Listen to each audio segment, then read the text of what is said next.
저희가 이번 주에 소개해드릴 감독님은 바로 한동안은 거의 정말 어떤 B급 영화의 황제격인 양반이었던 것 같아요. 네. 특히 한국에서 추앙받았던. 그러게요. 예. 뭐 B급 영화의 대명사라고 할 수 있는 감독님이죠. 바로 아벨 페레라 감독님입니다. 아벨 페레라 감독. 사실은 우리가 뉴욕을 사랑하는 감독하면 몇 명 떠올릴 수 있죠. 대표적인 게 우디 앨런, 마틴 스콜세지. 근데 오늘 소개해드리는 아벨 페레라 감독도 사실은 뉴욕을 굉장히 사랑하는, 하지만 뉴욕을 아름답게 그리지는 않는 감독님이죠. 이 자리에 갑자기 문득 꼭 있었어야 되는 게스트가 생각나는군요. 뉴욕하면 역시 우디님이 나와서 그 도시의 풍경이라든가 자기가 살았던 경험을 얘기해 주시면 훨씬 생생할 수가 있었을 텐데. 주로 우리 아벨 페레라 감독님은 우디님이 안 가셨을 법한 뉴욕의 지역들을 배경으로 영화를 찍으셨기 워낙 때문에. 뉴욕을 보는 시각이 다르기 때문에 우디님이 안 좋아하실 수도 있다라는 생각은 듭니다만. 예. 뭐 저희가 뭐 이것저것 뒷조사를 해봤는데 그의 생애에 있어서 그렇게 독특한 지점이 많지는 않습니다. 조사해봤는데 털어서 안 나와요? 예, 먼지 하나 안 나오더라고요. 1951년생 뉴욕 브롱코스에서 태어나셨네요. 이 정도입니다. 뭐 대단한 거 없고요. 단편 영화, 특히 슈퍼 8mm로 단편 영화들을 좀 주로 찍다가 장편 영화로 데뷔를 하신 분인데 아주 독특한 지점이 있습니다. 단편 영화를 만드시다가 1976년에 Nine Lives of a Wet Puss라는 영화를 만드시는데 제목에서부터 뭔가 음란하죠. 음란하네. 구글에서 검색하시면은 감상이 가능하신데 이 영화는 아벨 페레라 감독이 지미 보이 L이라는 이름으로 다른 이름을 걸고 연출한 영화, 그리고 100% 포르노 영화입니다. 소프트코어도 아니고 하드코어 포르노 영화입니다.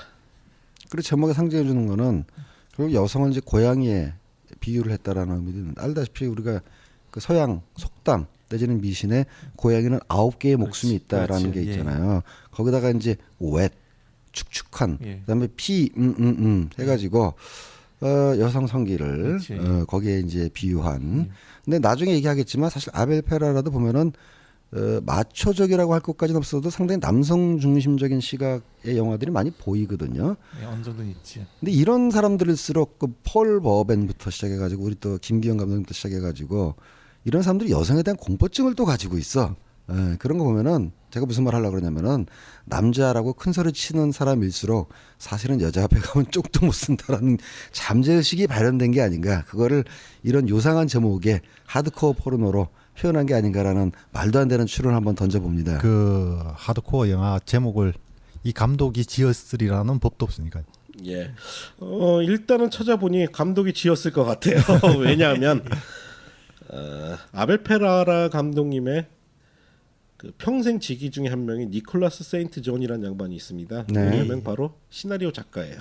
그래서 그의 초중반기 작품들 대부분 시나리오를 이 양반이 썼고, 방금 전에 말씀드린 그 포르노 영화를 바로 이들이 설립한 영화사에서 제작을 한 것 같더라고요. 나바론 필름에서 만들었다고. 예. 아마 그런 것 같아요. 나바론 필름. 예.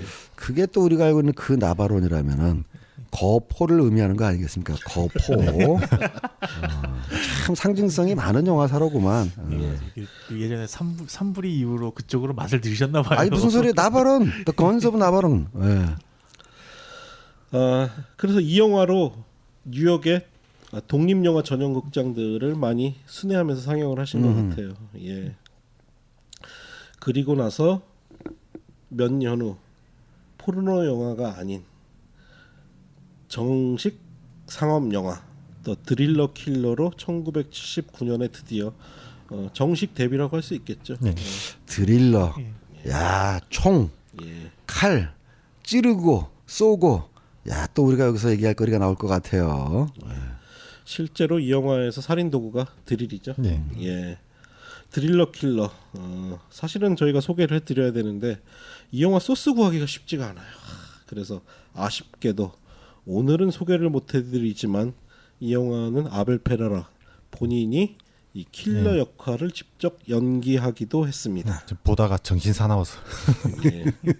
연기해도 돼요. 이 양반 외모가 상당 부분 약간 좀 사이킥해 보이는 측면, 사이코처럼 보이는 측면도 뭐 없지 않아 있기 때문에 저는 뭐 킬러 연기 그리고 일단 출연료를 줄일 수가 있잖아. 저 예산 영화에서. 어라? 그리고 살인 도구가 드릴이면 이 영화야말로 닥두님에게 포르노 영화군요. 바로 드릴로 사람을 죽인다. 머신 포르노. 예. 그리고 2년 후에 바로 한동안은 국내에 이게 데뷔작이라고 잘못 알려져 있고 제가 그 정성일 평론가님 글 쓴 사이트 글들만 모아놓은 사이트가 예. 있어요. 예, 예. 거기에 바로 이 영화의 리뷰가 있는데 거기서도 우리 또 정성일 평론가님께서 이 영화가 데뷔작이라고 써놓으셨더라고요. 그럴 수도 있지. 자료가 모자라면. 예. 정성일 아카이브 말씀하시는 거죠? 예, 바로 국내에서는 복수의 립스틱으로 알려진 예. MS45, 예. 뭐 미즈 45가 미즈 45. 드디어 공개되면서 주목을 받기 시작합니다. 이 복수 립스틱이 비디오로 출시가 됐었나요? 네. 우리나라에서? 예, 저 출시가 비디오로 됐습니다. 먼저 봤습니다. 상당히 비디오스러운 제목이더라니 어쩐지. 예. 오늘 소개해드릴 첫 번째 영화는 바로 복수의 립스틱입니다. 이 영화는 사실 요 당시에 요 시기쯤에 전 세계 유행했던 장르 중에 하나가 이런 표현은 좀 뭐하지만 강간 복수극 장르 영화들이 조금 유행을 했었습니다. 조금 확장시켜서 얘기하면 사적 복수국이죠. 예. 가령 뭐 데드 위시라든가 이런 식으로 이제 사법기관이 제대로 처벌하지 못하는 그 범죄자들을 피해자 또는 피해자의 가족들이 찾아가지고 처절하게 응징하는 사적 복수국이 당시에 이제 유행했던 게 사실이에요. 뭐 스트로독스도 그렇게 따지면 그런 것 중에 하나고 보통 관객들이 그런 사적 복수의 카타르시스를 많이 느끼죠. 공권력에 대한 불신이 있었으니까.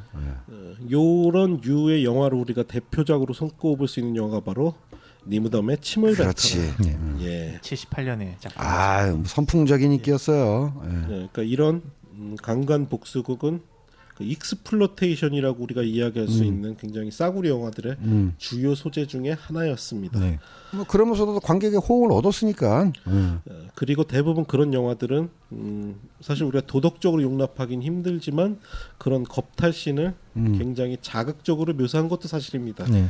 그러니까 이 영화의 목적이 저런 나쁜 놈들은 사적으로 복수해서라도 정의를 실현한다고 주장하는 게 목적인지 아니면 그걸 살짝 빙자해가지고 폭행당하는 여성의 신체를 보여주는 게 목적인지가 불분명할 정도로 상당히 의도가 의심되는 그렇지만 끝에 가서 복수를 끝맺으니까 뭐 그러네 이렇게 대충 봉합을 했던 그 와중에 이 영화 같은 경우는 그런 일반적인 복수 영화하고는 좀 많이 다르죠. 조금 결이 예. 다르죠. 예. 그거는 이제 영화를 표현하는 방식 아마 이 내용이 오늘 말씀드릴 이 영화의 주요 포인트 중에 하나인 것 같아요. 근데 여러분들 기억하실지 모르겠죠 말이죠. 최근 몇 년 전까지 말이죠.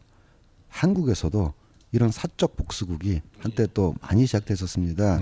우리가 알고 있는 모 지역의 그 집단 여중생 뭐 폭행 사건 이후에 뭐 돈크라이 맘이라든가 해가지고 1년에 사적 복수극이 나왔는데 그러니까 사실은 그것 또한 아까 얘기했던 공권력에 대한 불신, 무력감 이런 것들에 대한 사람들의 잠재적 분노가 있었는데 그거를 한국에서도 영화적으로 표현한 게 여기서 한국 영화는 이제 피해자의 부모라든가 인척들이 나서서 이제 응징한다는 차이가 있긴 하지만 둘 다 공권력에 대한 불신이 사적 복수로 표현됐다는 공통점은 있는 거죠.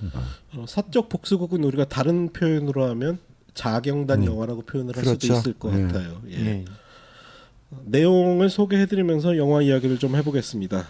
여주인공은 재단사 타나입니다. 퇴근길에 가면을 쓴 남자에게 겁탈을 당하죠. 예. 그렇죠.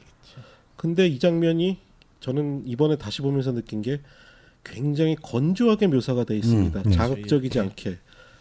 그래서 이 장면을 보면 어떤 느낌마저 들게 되냐면 저 도시에서 저런 사건은 그냥 아주 일상화된 사건이구나. 일상 다반사구나. 예, 그게 사실상 가면으로 묘사가 된 거죠. 그 익명성의 폭력. 그렇죠. 그리고 사실 말이죠. 오늘 다룰 네 편의 영화들이 이제 80년대부터 90년대 초반까지 쭉 이어진 작품 아니겠습니까?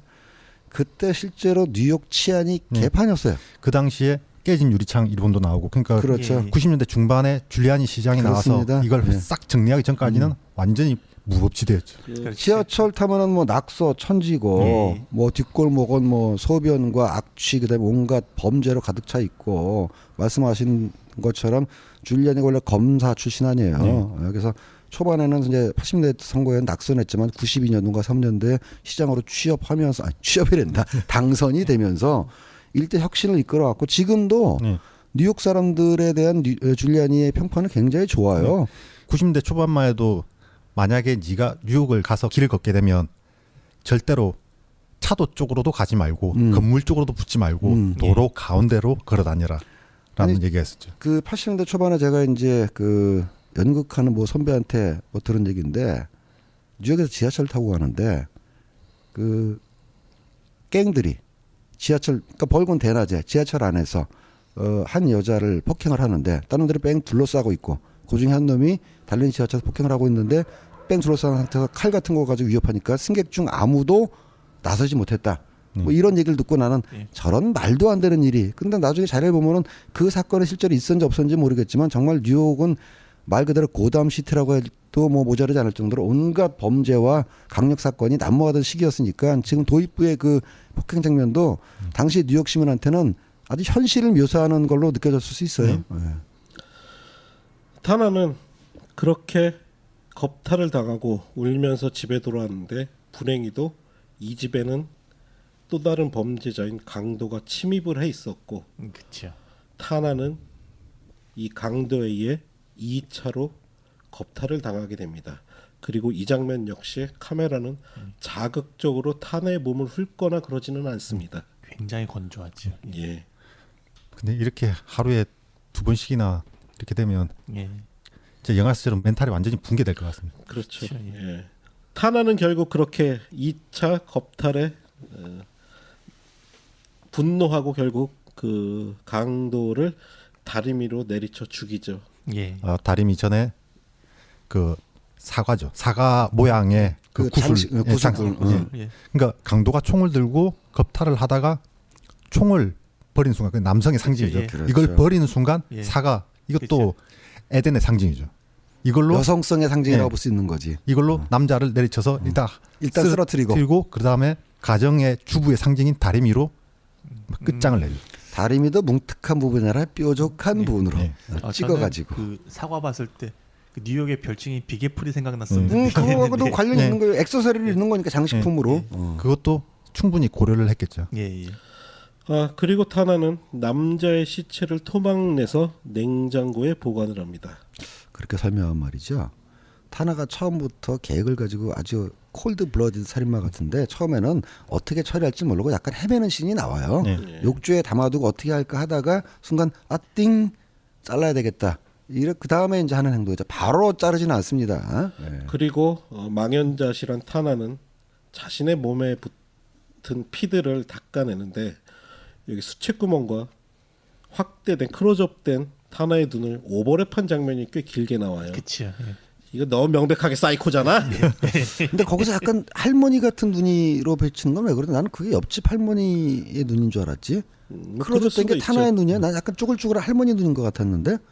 그래서 난 거기까지만 해도 무슨 옆집 할머니가 마녀처럼 타나의 정신을 지배하려는 아르젠토적인 수법을 쓰나라고 오해하게 만드는. 저도 그걸 할머니 눈 같이 봤었는데 익명의 범죄자들이 있고 그 다음에 아는 사람의 감시의 시선. 그러니까 예. 누군가 옆에서 너를 쳐다보고 있다라는 그런 느낌도 받았어요. 예, 하여튼 사이코를 너무 연상시켜서 저는 조금 헛웃음이 나오기도 했었네요. 아이 이 좋은 건 장면은. 따라해야지. 예. 그리고 타나는 이 시체를 어떻게 처리할까 고민하다가 토막난 시체를 하나씩 그렇습니다. 조금씩 가방에 담아서 길거리에 버리죠.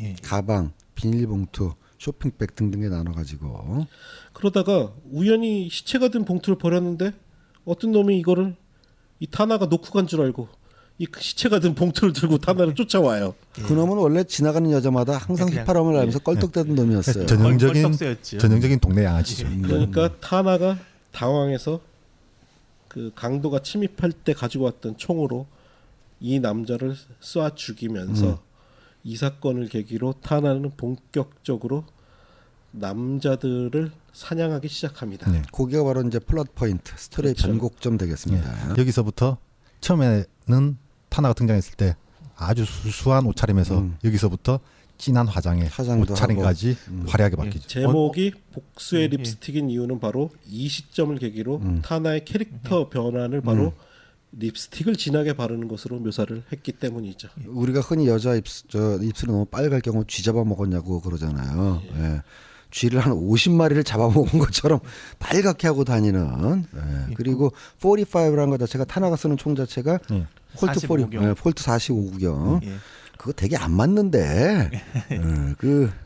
그냥 뭐 그 콜트 45는 나중에 그 겟어웨이에서 저기 뭐야 스티브 맥킨도 쓰고 미국 영화에서 이렇게 권총의 상징처럼 많이 쓰이고 있습니다만 6.25 때 그 군용 권총으로도 보급된 적이 있어가지고 미군 장교들이 차고 다녔거든요. 콜트 45를. 근데 하여간 자기는 왼쪽을 쏜다고 생각했는데 오른쪽에 맞는 경우도 굉장히 있어가지고 이 명중률이 굉장히 낮은 총으로 유명한데 그걸 쓰고 있더라고요. 그렇긴 하지만 아무튼 그 대구경이라든지 모양이나 형태 같은 것들이 기본적으로 남성에 대한 굉장히 강한 그러니까. 상징성을 가지고 있기 때문에 주로 쓰는 것이라고 생각되고요.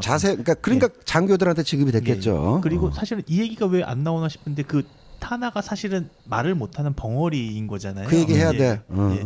벙어리인데 이 장면 넘어오면서 입에다 립스틱을 바름으로써 인해서 새롭게 다시 기능하겠다라는 변화를 굉장히 크게 확실하게 보여주는 컷이라고 저는 보고 중요한 있습니다. 포인트예요. 예. 우리가 이제 깜빡 잊고 얘기 안 했는데 중요한 포인트인 게 립스틱을 바른다는 것 자체가 이 여자의 성격이 변했다라는 것뿐만 아니라 립스틱을 통해서 이 여자가 말로 발화하는 버벌 랭귀지만 안 했다 뿐이지 예. 사실 이 여자가 입을 열었다가 같은 의미로 이제 연결되는 거거든요. 그 총을 쏘는 행위, 뭐 기타 모든 행동이 사실은 새로 입을 연거나 마찬가지 의미가 립스틱을 바르는 거에 포함되어 있는 거죠. 예. 발화행위 자체가 화장을 한다거나 그렇지. 복장을 예. 좀 더 야한 옷을 입는다거나 뒤에 가면 야한 치마에서 가죽 바지로까지 그렇지. 변화가 되죠. 다 이렇게 어떤 트랜스포메이션, 여성의 변신, 변화, 진화의 의미가 폭발적으로 나타나는 게 입에 립스틱을 바르는 그런 걸로 표현되는 거죠.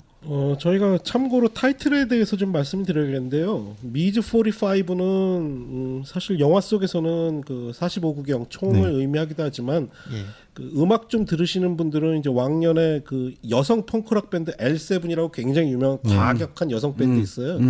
이 밴드가 발표한 노래 중에 그 바로 미즈 45라는 노래가 있는데 제가 이 노래는 제가 몰라서 가사를 찾아봤거든요. 예. 무시무시합니다. 예. 아, 네. 콜트 45 구경으로 그녀가 밤에 이 총을 들고 나가서 니네 남자 새끼들 다 쏴 죽여라. 좆되게 만들어 버릴 거야. 영화 이런 이전에 나온 노래요? 이후에 나온 노래요? 그 노래 가사에서 이 영화 제목을 따왔다고 합니다. 노래가 먼저 나왔구나. 이제부터 타나는 본격적으로 남자들을 사냥하기 시작하죠.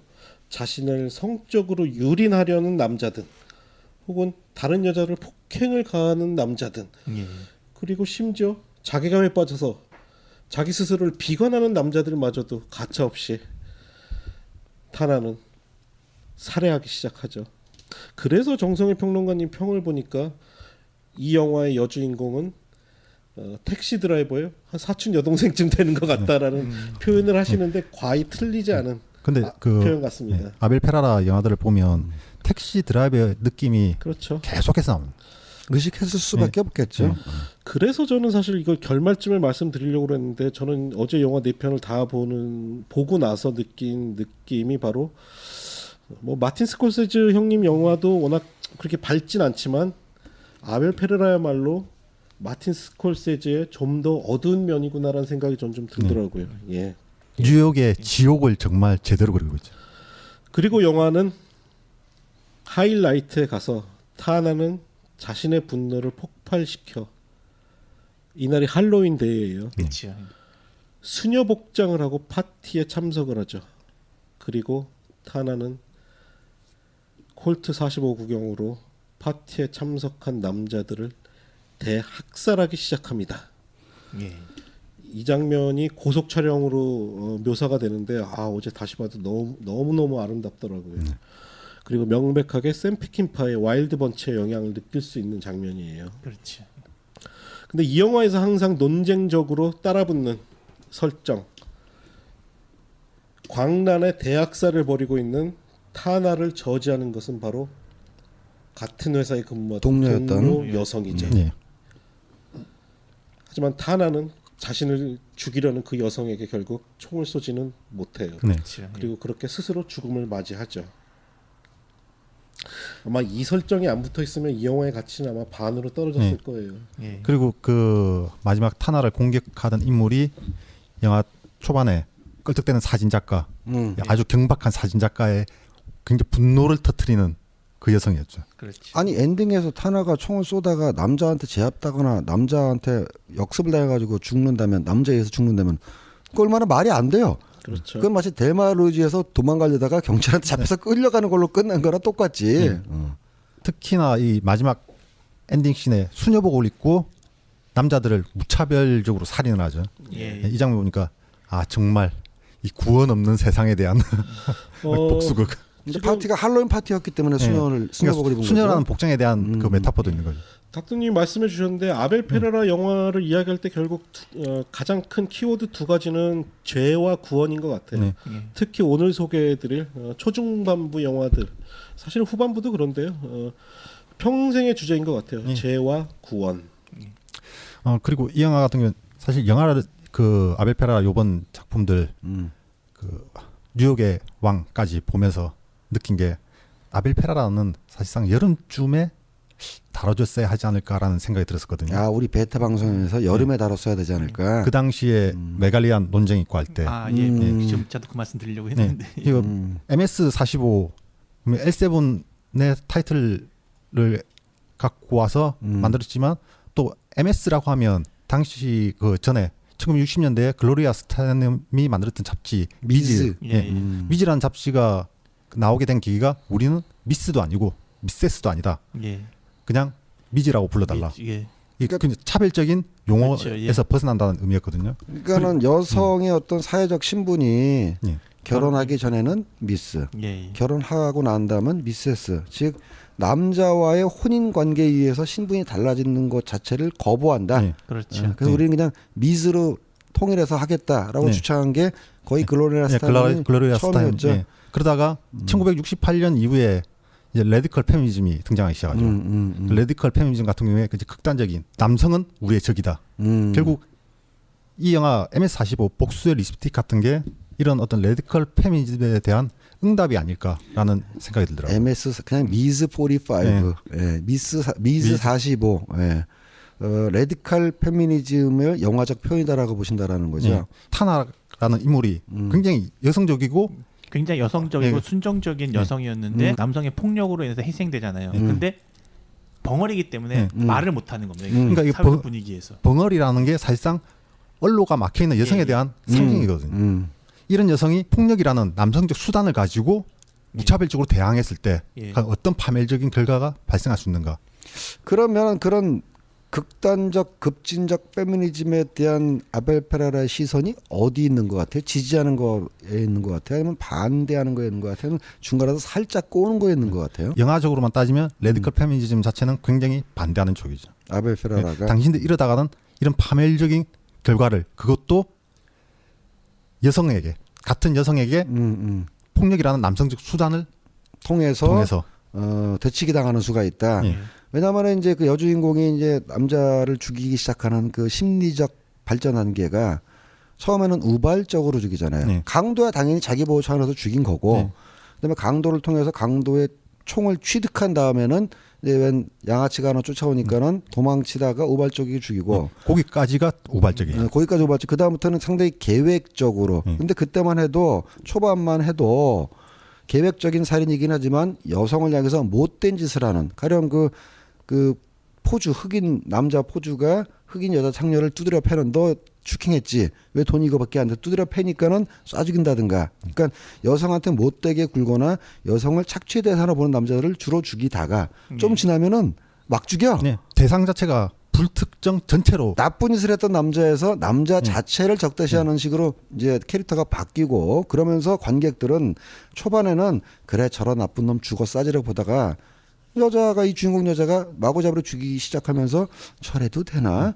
라는 심정이 살짝 드는데 할로윈 파티장에 가서는 그냥 다 죽이기 시작하면서 끝에 가서는 동네였던 여자로부터 더군다나 그 여자가 아시겠지만 취하는 칼로 예. 찔리기 전에 취하는 자세가 칼을 그렇죠. 예. 사타구니성에서 딱 이렇게 그 뭐 다리와 그런- 다리 그런 사이에 형태로 놓고 딱 하면서 보이- 마치 칼 자체가 남성 성기처럼 보이게 한 자세를 한동안 보여준 다음에 이제 등에서 찍잖아요. 예. 그래서 뒤에 가서는 이걸 레드칼 페미니즘 자체를 약간 좀 풍자하는 게 아니야? 뭐 그런 인상도 좀 들던데. 저는 그 풍자라기보다 오히려 저는 사회에 대한 경고 예. 면이 강도 강하다고 생각하는 편인데 음, 이렇게 여성이나 그런 거에 대해서 원로를 막고 차단하고 계속 그런 분위기를 흘러가면 이러한 재앙이 나타날 수 있다. 우리 사회를 바꿔야 된다라는 경고의 메시지가 좀 더 강하지 않을까라는 게 좀 제 입장이긴 전 합니다. 그거보다 지금 우리가 음, 보통 얘기하는 그 메갈리안, 개인적으로 메갈리안은 페미니스트라고 보질 않습니다.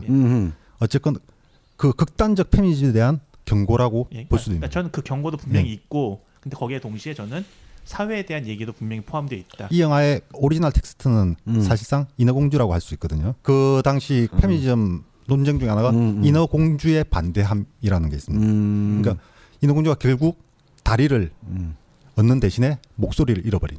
오로지 남자하고 예. 만나서 행복한 삶을 얻기 위해서. 예. 그래서 인어공주의 반대함이라는 텍스트가 있거든요. 이 영화는 이 인어공주의 반대함을 넘어서 젠더 자체는 그 글로리아 스타이넘이 그런 얘기를 했었거든요. 한국에 왔을 때 박근혜 대선 주자에 대해서 어떻게 생각하냐라고 했을 때 글로리아 스타이넘이 그런 얘기를 했었습니다. 젠더라는 건 생물학적 성과는 상관이 없다. 그러니까 결국 저 개인적으로 젠더는 굉장히 엉켜 있다고 생각하거든요. 그럼 그럴라 스타나님이 2012년 대선에서 그 사람이 어떤 젠더를 보고 판단할 게 아니라 그 사람 자체 품성을 보고 판단해야 된다는 취지로 얘기했다는 거예요. 예, 2002년인가 아마 그때 그 박근혜가 정치를 하고 있을 때 차기 대선 주자로 만약에 박근혜가 나온다면 어떨 것이냐라고 물었을 때 젠더는 생물학적 성과는 상관이 없다라고 박근혜라는 존재를 판단할 수 있는 여지를 만들어줬었거든요. 미즈 45 같은 경우에는 인어공주를 반대함을 넘어서 우리가 이 엉킨 젠더 내에서 우리가 결국은 어떻게 판단하고 살아가야 할 것인지 결국 어떤 무엇을 받아들이고 무엇을 내쳐야 할 것인지를 얘기하는 영화로 봅니다. 여성에 대한 존칭을 우리가 그 미세스 여기에 이제 미즈라는 표현을 쓰기 시작했다고 그러는데 한 가지를 더 추가해야 되죠. 이제 옥스포드 사전에는 성 중립성 표현인 믹스라는 명칭도 이제는 사용을 합니다. 그러면 남성 여성 다 그렇죠. 구분 없이 예. 믹스 김, 예. 믹스 나 여기 믹스 박, 믹스리, 믹스 김 이렇게 부를 수 있다라는 거예요, 내가. 남성을 결국 향해서도. 그거겠죠. 그 박근혜 씨 하고 씨. 그러니까 젠더 구분하는 예. 것 자체에서 탈피한 명칭이 되는 거죠. 다시 영화 이야기로 돌아와서 참 우리가 중요한 이야기 하나 빼먹었네요. 주인공 이름은 타나. 저는 뭐 이 부분 명백하게 타나토스에서 따온 것 같아요. 저는 예. 스스로 마지막 대학살신 같은 경우에는 이 정도까지 오면 어느 정도 자기 자신의 죽음도 다 아이 그럼 하지 않았겠어요. 예. 마지막 학살실 같은 경우는 특히 그 전에 이제 총알을 샜는 모습에서 제가 보기엔 만약에 등 뒤에 이렇게 찔리지 않았으면 스스로 자기에게 쐈을 것 같다는 느낌도 있긴 해요. 아 저는 그렇진 않을 거라고 봅니다. 아, 이 그런가요? 예. 마지막 장면 대학살 씬 캐리를 딱 떠올렸거든요. 아 나도 그 생각했어요. 예. 근데 마지막에 이 대사 나오지 않아요, 타나? 의어하는 소리 정도 나온 것 같긴 의어가 한데. 아니라 뭐 이렇게 발언을 하더라고. 그래서 나는 이게 벙어리로 봐야 되는 건지 싶은 생각도 좀 들더라고요. 예, 그렇게 분노의 립스틱은 국내에서는 컬트 영화로도 많은 관객들이 보셨고 그의 초반기 대표작이라고 할 수 있죠. 예. 예. 그래서 이 영화를 안 보신 분이 계시다면 설정이 좀 끔찍하고 불편하실 설정들, 뭐 겁탈신이 연달아 등장한다든지 하지만 그것이 자극적으로 묘사되지 않기 때문에 예. 한 번쯤은 보셔도 될 것 같습니다. 그리고 독특한 지점이 아벨 페르라는 B급 영화를 만든 감독이 맞아요. 예. 근데 영화 속에서 B급이지만 유럽의 그 전통적인 그 아트하우스 영화라고 할 수 있는 예술 영화들의 느낌이 굉장히 많이 나지 않아요? 뭐 색감이라든가 뭐 예. 그렇죠. 예. 말로는 좀 설명하기 어려운데 그 특유의 분위기가 있거든요. 그러니까 예. 예. 뭔가 이게 기존의 그 할리우드 영화하고는 굉장히 이렇게 영화 분위기가 다릅니다. 그게 다시 한번 말하지만 뉴욕시라는 도시의 특유의 분위기하고도 관련이 있어요. 우리가 뉴욕 영화하면은 밤거리 그 지하 네. 보도에서 올라오는 스팀 쭉 그다음에 이제 끈적 우리 택시 드라이버의 오픈은실에서 묘사되는 그런 분위기 네. 있잖아요. 그러니까 뉴욕 특유의 질감 내지는 색감 뭐 그런 게 있으니까 그게 아벨 페라라 영화에도 분명히 반영된 거고 물론 뉴욕에도 해가 뜨고 LA에도 해가 뜹니다만 왠지 낮을 찍어도 뉴욕의 낮은 LA의 낮하고 다르고 네. LA의 밤은 또 뉴욕의 밤하고 다르고 가령 그 콜레트럴이라고 저 탐 크루즈 나왔던 마이클만 영화 보면은 LA에서 운영하는 메트로를 통해서 LA의 밤거리를 보여주잖아요. 근데 뉴욕의 밤거리하고 또 분명히 다르거든. 예, 그렇게 복수의 립스틱 소개해드렸고요. 오늘 두 번째로 해드릴 영화는 1984년도작 피어시티입니다. 우리나라 개봉 제목도 공포의 도시 이렇게 안 나오고 그냥 피어시티라고 두 나왔는데 개로 나왔습니다. 뭐로 나왔습니까? 하나는 피어 시티로 나왔고 하나는 라스트 펀치. 라스트 펀치. 라스트 펀치 갑자기 확 땡기는데. 오 센데. 영화 마지막으로 맞네요, 딱 예. 맞지 않습니까? 그것도 복수의 립스틱과 같은 비디오스러운 장면이긴 한데 뭐 말이 안 되는 건 아니네요. 저 개인적으로는 아벨 페라라 영화 작품 전체 중에 가장 좀 이질적인 작품이라고 나는 생각을 괜찮던데. 합니다. 예. 지금 톰 베네저 나오는 그 영화 얘기하고 있는 네. 거죠? 예. 예, 사실은 이 영화는 좀 사연이 있어요. 그건 제가 마지막에 소개를 해드릴게요. 근데 이 포스터부터 뭔가 80년대 아주 좀 뻔한 상업 영화 포스터 같은데라는 느낌이 좀 나긴 해요. 또는 타란티노가 좀 더 일찍 데뷔했으면 완전 이런 영화를 만들지 않았을까라는 느낌도 좀 주는. 주인공은 톰 베린저입니다. 전직 권투 선수 출신이죠. 근데 현재는 스트립 댄서들을 관리하는 사무실에서 일을 하고 있어요. 예. 한국말로 얘기하면은 보도 사무실. 그렇죠. 예, 가끔가다 사회적 문제가 되는. 예. 예. 근데 톰 베린저는 과거의 기억 때문에 지속해서 악몽을 꾸죠. 바로 그 과거의 기억은 권투 시합 도중에 상대방을 사망케 했던 사건 때문입니다. 그렇죠. 상당 부분 그 레이 분분만신이와 김득구의 이 실제 모티브를 삼지 않았을까라는 생각이 많이 들어요. 시기적으로도 좀 비슷하고. 네. 여러분 그 이계인 씨가 맨날 TV 나와서 예. 권투 예. 자기 했던 거 자랑하는데 그 김득구 씨 역을 이계인 씨가 연기했던 울지 않는 호랑이 두 번 만들어졌죠. 예. 그 사건 직후에 이계인 주연의 울지 않는 호랑이 그리고 나중에 그 곽경택 감독이 챔피언이라는 그렇죠. 영화를 해가지고 예. 두 번 만들어졌습니다. 예. 저도 그때 충격이었거든요.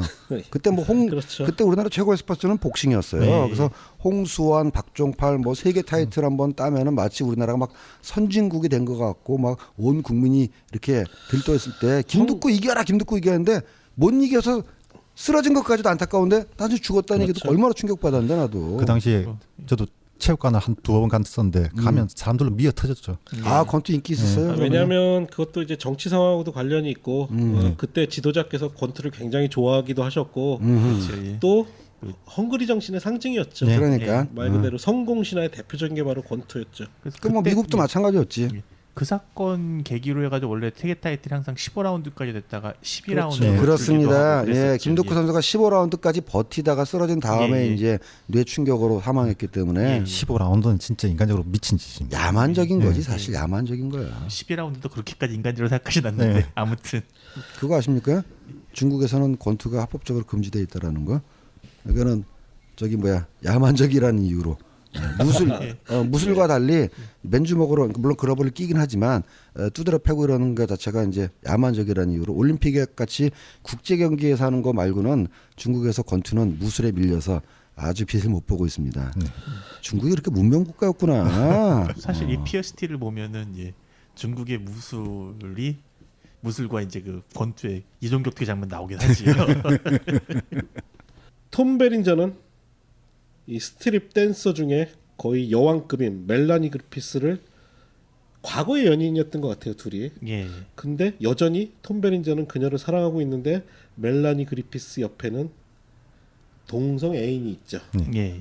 와 나는 코만도 이후로 레이돈 총 이 여배우를 처음 본 것 같아요 진짜.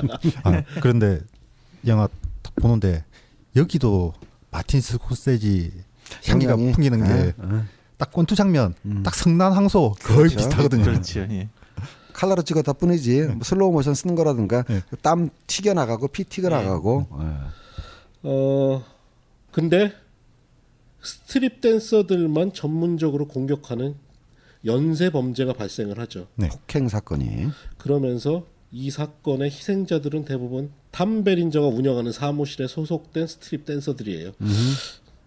이거 어느 네. 영화랑 설정 비슷한데. 영화 딱 여기까지 보면 뭐 아니 그냥 뭐가 아니고 나홍진 사실 감독의 추격자하고 예, 구조가 예, 거의 예. 똑같아요. 거의 똑같죠. 심지어 엔딩까지도 또 거의 그렇죠. 구조가 똑같아. 그러니까 그렇지. 영화 보고 나면 이 영화에서 아이디어를 얻었거나 가져왔거나 물론 이제 실제 추격자는 우리나라에서 발생했던 유영철 사건과 유영철 사건을 실제로 그 유영철을 잡는 데 큰 공헌을 했던 실제 그 보도업자 그렇죠. 출신의 얘기를 많이 이제 의존을 했고 심지어는 그 사람이 몰고 다니던 차가 제규어였다는 거 아닙니까? 그래서 이제 당사자가 추격자 이후에 영화사를 상대로 소송을 걸은 적도 있어요. 내 이야기를 가지고 돈 벌었으면 나한테 뭔가 좀 보상이 있어야 될 거 아니냐. 그리고 그 뒤로도 이제 그 사람은 간혹가다 뉴스에 나오는데 하다 보니까 그런 거이긴 하지만은 실제로 구조가 추격자고 거의 유사해요. 네. 그거는 부인할 수가 없어요. 하나는 실제 사건이고 하나는 가상 영화이긴 하지만 예. 그렇게 피해자가 늘어갈수록 톰 베린저의 사업도 차질을 빚고 심지어 그의 가장 절친이자 사업을 같이 하고 있는 동업자마저 이 연쇄 살인마에게 공격을 부상 당하고 당하고. 부상을 당하죠. 근데 톰 베린저가 여기에 사건에 적극 개입하지 못하는 건 과거에 트라우마 때문에 네. 내가 누군가를 죽였다는 트라우마 때문에 적극적으로 나서지도 못하고 경찰들은 계속 헛발질이에요. 뒷북이나 때리고 예. 뭐냐면은 이게 연쇄 살인범의 존재를 모르고 그냥 이 뒷골목에 갱들 간의 세력 갱들 간의 다툼이라고 보는 세력 거죠. 다툼이라고 생각하고 오히려 톰 베린저를 체포하기까지 하고. 예. 네가 왕년에 챔피언이지 뭐 지금도 뭐 네 주먹 사람들이 쫄 것 같아? 그러면서 계속 톰 베린저를 압박하고 괴롭히고 여기서도 공권력에 대한 우리 아벨 페레라 형님의 부정적 시각. 시각이 느껴져요.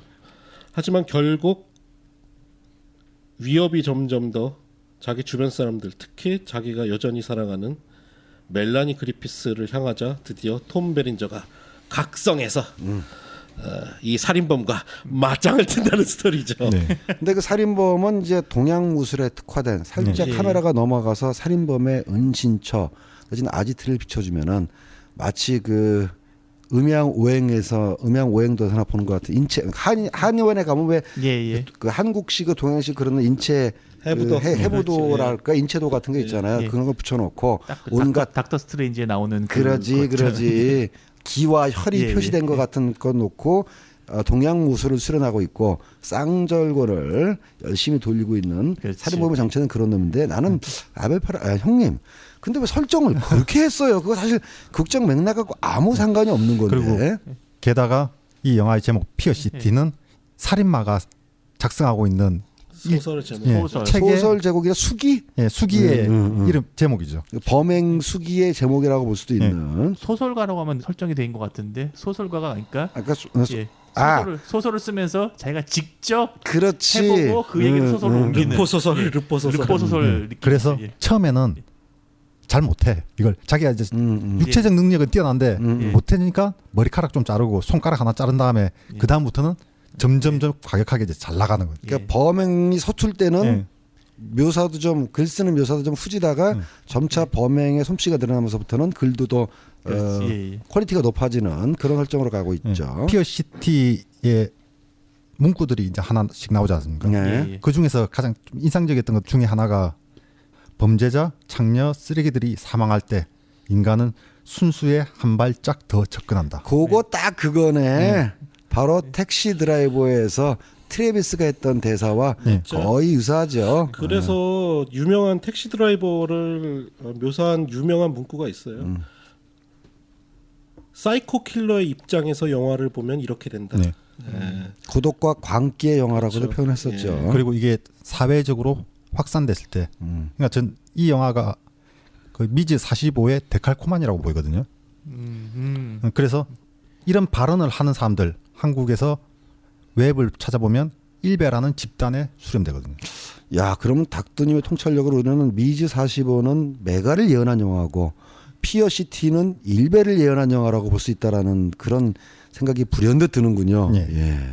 그건 양쪽 다 어떤 면에서든지 간에 극단이라는 거지. 공권력의 부재 그리고 사회 정화의 능력을 상실한 사회가 어떻게 흘러갈 수 있는지에 대한 영화라고 생각을 하는데 뭐 그거는 다르게 얘기할 것 같습니다. 그러니까 그건 통한다라는 건 우리가 예. 많이 느낄 수가 있듯이 작금의 사태를 통해서 어쩌면 이렇게 북한하고 남한하고 비슷한 측면이 많이 있느냐라는 식의 탄식도 나오잖아요. 예. 극단적인 신정 국가. 근데 제일 꼴 같지 않은 거는 북한 애들이 놀린다며 지금. 그렇죠. 예.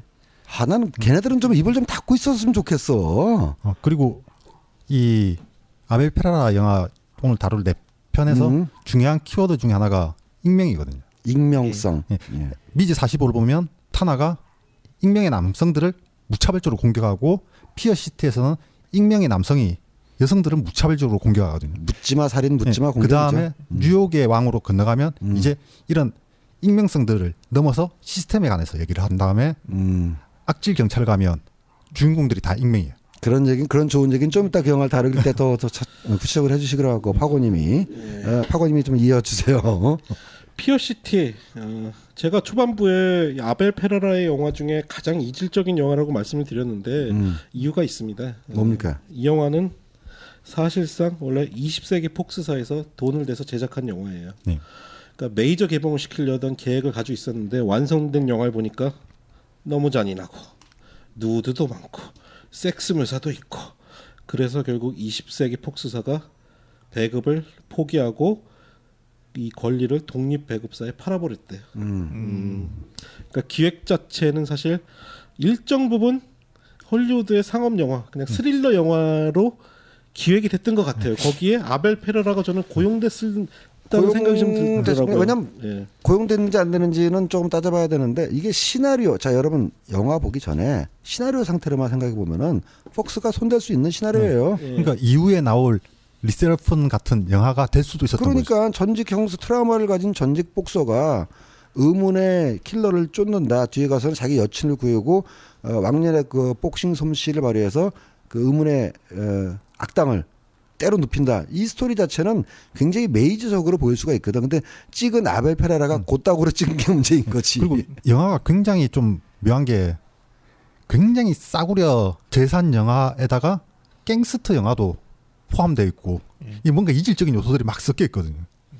보면서 좀 이게 영화가 섞이나 싶은 생각도 들더라고요. 그런데 섞이는데 이상하지가 않고요. 지금 파건이 말씀하신 거 역설적으로 아벨 페라라가 아닌 보통 감독이 찍었으면은 폭스에서 픽업은 했겠지만 아주 무난한 영화가 나왔을 거다. 네. 또는 후진 영화가 나왔거나 둘 중에 하나겠죠. 근데 막상 아벨 페라라 영화라고 생각해도 봐도 좀 영화가 좀 밋밋하긴 한 것 같아요. 이 영화는. 기획 자체가 원래 그런 거였으니까. 뭐 지금 말씀하신 것처럼 피어시티 자체는 다소 덜 아벨 페라라스럽다든가 뭐 메이저의 기획에서 그런지 약간 좀 야가다가 볼 수도 있지만 저는 뭐 그렇게 나쁘게 보지 않았어요. 왜냐하면은 우리 톰 베린저 형님의 또 채취가 묻어 있는 영화 아니겠습니까? 다른 모든 한국 관객들처럼 저도 톰 베린저라는 배우를 제일 처음 접한 거는 플래툰이죠. 네. 그 진짜 강렬했거든. 윌리엄 데포도 강렬했지만 처음에 찰리 시나 비하면 둘 다 인상이 좀 안 좋잖아. 그렇죠. 예. 둘 다 인상이 안 좋아.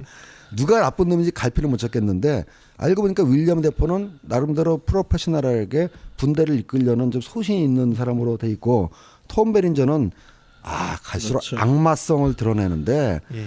나중에 그 저격할 때 그 현을 위한 아더족 깔면서 할 때는 정말 이 사람 강렬했거든요. 그대로 이제 주로 이제 영화에서 악역 캐릭터는 악역으로 나오다가 최근에 이제 우리 톰 베린저 형님은 저기 나와요. 미국 드라마 클로저의 스피노프 시스템인 스피노프 시리즈인 메이저 크라임에 이혼한 여주인공의 전 남편 나오는데 지금 본 말이죠. 뭐 나이가 먹었으니까 뭐 살찐 건 어쩔 수가 없는데 굉장히 못되고 미혹스럽고 음흉한. 그래서 제가 무슨 말씀드리려고 하냐면은 톰 베린저에 대한 저의 이미지는 사악하거나 나쁘거나 못되거나 음흉한 걸로만 가득 차 있었는데 이번에 이거 다시 보니까 참 괜찮은 남자였던데. 이 영화에서 굉장히 좀 그 매력 있게 생겼잖아요. 플래툰에서 캐스팅 제가 봤을 때는 의도한 거예요. 그래서 그 당시에 마케팅 포인트 중에 하나가 사악한 얼굴을 가진 윌리엄 데포가 선역을 하고 그러니까 이 영화에서도 플래툰 나오기 전이잖아요. 어쨌든 좀 선한 역할을 했던 괜찮았어. 톰 베린저가 영화 속에서 악역을 맡긴 것도 분명히 명백한 의도죠. 의도였던 것 같아요. 근데 이 영화 같은 경우에 굉장히 우파적 영화라고 보이는 게 일배적인 인간을 다루면서 결국은 결론이 그거거든요. 마지막에 그 갱 두목이 톰 베렌즈한테 하는 얘기가 테러범은 막는 게 아니야. 그렇죠. 예. 예. 뿌리채 뽑아야 해. 예. 딱 애국법하고 논리가 딱 맞닿는 거거든요. 갑자기 여기서 크린티스트우드 옹의 입장이 생각이 나는데. 근데 우리가 뭐 나중에 다시 한번 정리를 하겠지만 아벨 페라의 입장을 특별하게 정파적으로 구분하기는 약간 헷갈리는 측면이 좀 있어요. 저는 아벨 페레라는 어떤 정치적 지향점을 가지고 영화를 만든다는 생각은 그렇게 들지 그러니까 않았어요. 저는. 네, 애매하다고 그랬죠. 예, 저는 제가. 개인적으로 굉장히 종교적 인간 같습니다. 그렇죠. 예. 원래 아마 제가 알기로는 독실한 카톨릭일 거예요. 그럴 아마. 수밖에 예. 없어요. 이름으로 봐도 어쨌든 아벨 페라라 하면은 북유럽은 아닌 이른바 개신교권은 아니고 네. 카톨릭권의 조상들로부터 받은 이름이기 때문에 어렸을 때 카톨릭의 영향을 굉장히 많이 받았고 영화에도 그게 드러나잖아요. 오늘 소개해드릴 세 번째 영화는 바로 대표적 가운데 하나죠. 국내에서 많이 알려져 있는 영화 1990년도작 원제는 킹 오브 뉴욕. 국내에서는 킹 뉴욕으로 알려져 있죠. 예. 제목이 뭐 그래. 그리고 한 가지 저는 아벨 페레라 영화를 제일 처음 접한 게 저 극장에서 차이나걸이라는 영화 봤었거든요. 그때는 그냥 말 그대로 그냥 액션 영화로 생각하고 어렸을 때 극장 가서 봤는데 나중에 알고 보니까 그게 아벨 페레라 영화였더라고요. 의외로 액션 장면 많이 있어요. 예. 액션 감독입니다. 1990년도작 킹 뉴욕, 뉴욕의 왕, 뉴욕의 왕이라는 제목의 영화는 몇 편 있죠. 예. 주인공은 우리 또 크리스토퍼 월켄 형님. 분장이 필요 없는 배우. 뉴욕 암흑가의 보스 프랭크를 연기하죠. 영화는 이 프랭크가 교도소에서 출소하면서 시작이 됩니다. 예. 꽤 오랜 시간 교도소 안에 있었던 것 같아요. 예. 그리고 출소를 하면 이 프랭크를 찾아오는 조직들이 있는데 이 조직의 두목이 로렌스 피시번 바로 프랭크의 신복 가운데 하나죠. 네. 거기서부터 영화의 특이점이 시작되는데 그래서 인종 문제를 먼저 잠깐 그렇습니다. 이야기. 뭐 예. 당연히 뉴욕하면 우리가 뉴욕의 원료부터 갱스 오브 뉴욕 이야기부터 나올 것 같아요. 뭐 알다시피 이제 이탈리아 마피아가 털을 닦았고 예. 그다음에 아이리시 마피아, 예. 뭐 유대인 마피아도 있고 그다음에 이제 뭐 좀 지나면 이제 러시아 마피아 등등등 해가지고 근데 말씀 들었다시피 근데 다 특정 나라나 민족을 중심으로 이렇게 그 범죄 조직이 결성됐지 갱스 오브 뉴욕처럼 이렇게 흑인들과 손을 잡은 인종 혼합적이라고 해야 될까 인종 화합적이라고 해야 될까 이런 설정은 이 영화 이전에는 그렇게 많이 보이지 않았었어요. 그리고 이 영화에서도 나오지만 이 경찰들이 형사들이 보면 대체로 아일랜드인들이지 않습니까? 아이리시 그렇죠. 형사들은 그 이탈리아 마피아한테 밀리다가 결국 이 아일랜드인들이 선택한 그 바닥 직업 중에 하나가 경찰들이죠. 그게 바로 이제 마틴 스콜세지의 이탈리아가 아니라 아일랜드 이민들의 정착기를 다룬 갱즈 오브 갱스 오브 뉴욕의 예. 그 과정이 묘사돼 있죠. 예. 그래서 킹 뉴욕은 갱스 오브 뉴욕하고 저는 같이 보셔도 재밌을 것 같아요. 괴를 같이 하는 부분도 있어요. 왜냐하면 갱스 오브 뉴욕 마지막에 보면 이렇게 이민자들이 갱을 조직해서 설립한 구성한 뉴욕이라는 도시가 현재 어떻게 돼 있나 그거를 예. 킹 뉴욕에서 확인하시면 될 것 같습니다. 예. 그션 페의 헬스 키친, 네. 예, 스테이트 오브 그레이스인가? 맞습니다. 거기서도 뭐 아일랜드 마피아의 그 실태를 아주 생생하게 묘사하고 있죠. 네. 관련돼서 볼 수 있는 영화입니다. 로렌스 피시번이 아까 말씀드린 대로 흑인 갱스터로 나오는데 이 프랭크와 대면하는 장면이 재미있어요. 그 장면을 또 의도를 한 것 같아요. 서로 기싸움하듯이 째려보던 이 프랭크 크리스토퍼 월켄과 로렌스 피시번. 근데 크리스토퍼 월켄 형님이 경박한 춤을 추면서 둘이 포옹을 하죠. 사실은 한 조직이었던 거예요. 그리고 그 춤은 나중에 나이 드셔서 예. 그 광고에서도 그렇죠. 한번 보여주시죠. 그랬더니 나중에 악질 경찰에 가서도 하비 케이틀도 춤을 추는. 예. 그리고 여기서 로렌스 피시번 지금의 모피어스 형님이라고는 상상하기 힘들 정도로 경박해. 진짜 양아치 중에 생양아치 연기를 정말 잘합니다. 얼마 전에 저희가 했던 힙합 영화제 나왔듯이 정말 힙합의 스웩을 온몸으로 크리스 락에 하면 어울릴 정도의 그런 연맨 영화 이런 식의 보는데 연기를. 예. 아 진짜 이 영화야말로 초창기 힙합 영화더라고요. 그렇죠. 예, 그 경박의 끝은 말이죠. 로렌스 피시번, 일명 레리 피시번이 보여주는 경박의 끝은 지옥의 묵시록입니다. 그렇죠. 예. 그 보트에서 타 있는 막내가 극 중에서 17살로 설정돼 있는 그 막내가 바로 로렌스 피시번 아니겠습니까? 예. 이 친구가 이제 나중에 이제 그 라디오를 들으면서 세리스팩션, 그러니까 로링스톤즈의 로링스톤즈, 세리스팩션을 예. 들으면서 윌라드 데이가 눈을 뜨고 촥 쳐다보고는 배 끝에 앉아가지고 막 스트레인지스라 들으면서 이 세리스팩션을 맞춰서 춤추는 장면이 나오거든요. 몸을 베이비 꼬우면서 그때부터 이 경박의 기질은 보였던 거 가장 경박한 연기가 바로 지옥의 묵시록에서의 그 연기예요. 그거에 이제 다시 한번 보여준 거지. 그래서 역시 매트릭스를 통해서 로렌스 피시번을 처음 아시는 분들이라면은 이 배우의 이런 모습을 상상할 수 없으시겠지만은 예전부터 이 배우를 보셨던 분이라면은 매트릭스야말로 도대체 왜 이런 연기로 나왔나? 내가 싶은- 이상했다라는 거지. 마찬가지로 그 이벤트 호라이즌에서도 보면 중후한 선장으로 나오잖아. 예. 그리고 이 영화 죽을 때까지도 그 경박함을 절대 안 버리잖아요. 그러니까. 근데 그 레리가 그 로렌스의 애칭이에요. 한동안은 초창기에는 저도 레리 레리 피시번을 피시번으로 하다가 크레딧에 묘사가 됐었거든요. 그러니까 스페링은 레칭일 수 있어요. 레리, 그러니까 로렌스를 짧게 붙이면 레리를 붙일 수 있죠. 그러니까 처음에는 이제 레리라는 애칭으로 하다가 나중에 좀 자기 나이 먹어서 좀 쪽팔렸나 보지. 그래서 애칭으로 이름을 안 쓰고 로렌스라는 원래의 이름으로 이제 표기를 하기 시작한 거죠. 아마 중후한 역할을 하기 시작하면서 옛날에 그 경박한 요맨 하던 레디가 모피어스를 하면 좀 이상해가지고 이름을 바꾸지 않았을까? 요맨은 이름은 그 전에 바꾸긴 했어요. 예. 요맨 함부로 그걸 요브로라고 해서 닥터님이 전매 특허 맡아놓은 개그이기 때문에 요맨 함부로 하지 마세요. 하여튼 출소한 프랭크는 로렌스 피시번을 오른팔로 두고 뉴욕의 다른 갱스터들에게 선전포고를 시작하죠. 접수하기 시작하죠. 이 장면이 아주 멋있어요. 예, 도박판이 벌어지고 있는 갱스터들 조직에 가서 프랭크가 선전포고를 하죠. 너희들이 하고 있는 모든 사업에 내가 관여하겠다. 나를 거쳐라. 푼돈 거래까지도 다 내가 관여를 하겠다. 사실 뉴욕의 암흑가에서 벌어지고 있는 모든 사업을 자기가 접수하겠다고 선전포고를 하는 거죠. 예. 그랬더니 상대 라이벌 갱들은 바로 그 점을 가지고 비난하죠. 이런 검은 애들하고 손을 잡는 배반자들 같으니라고 해서 예. 분명히 인종적 태도를 보여줘요 거기서. 그렇게 말씀하셨다가 한 방에 돌아가시죠. 그렇죠. 그렇게 말하는 그 갱이 바로 아일리시 갱이거든요. 그렇습니다. 그런데 프랭크에게는 다른 목적이 있습니다.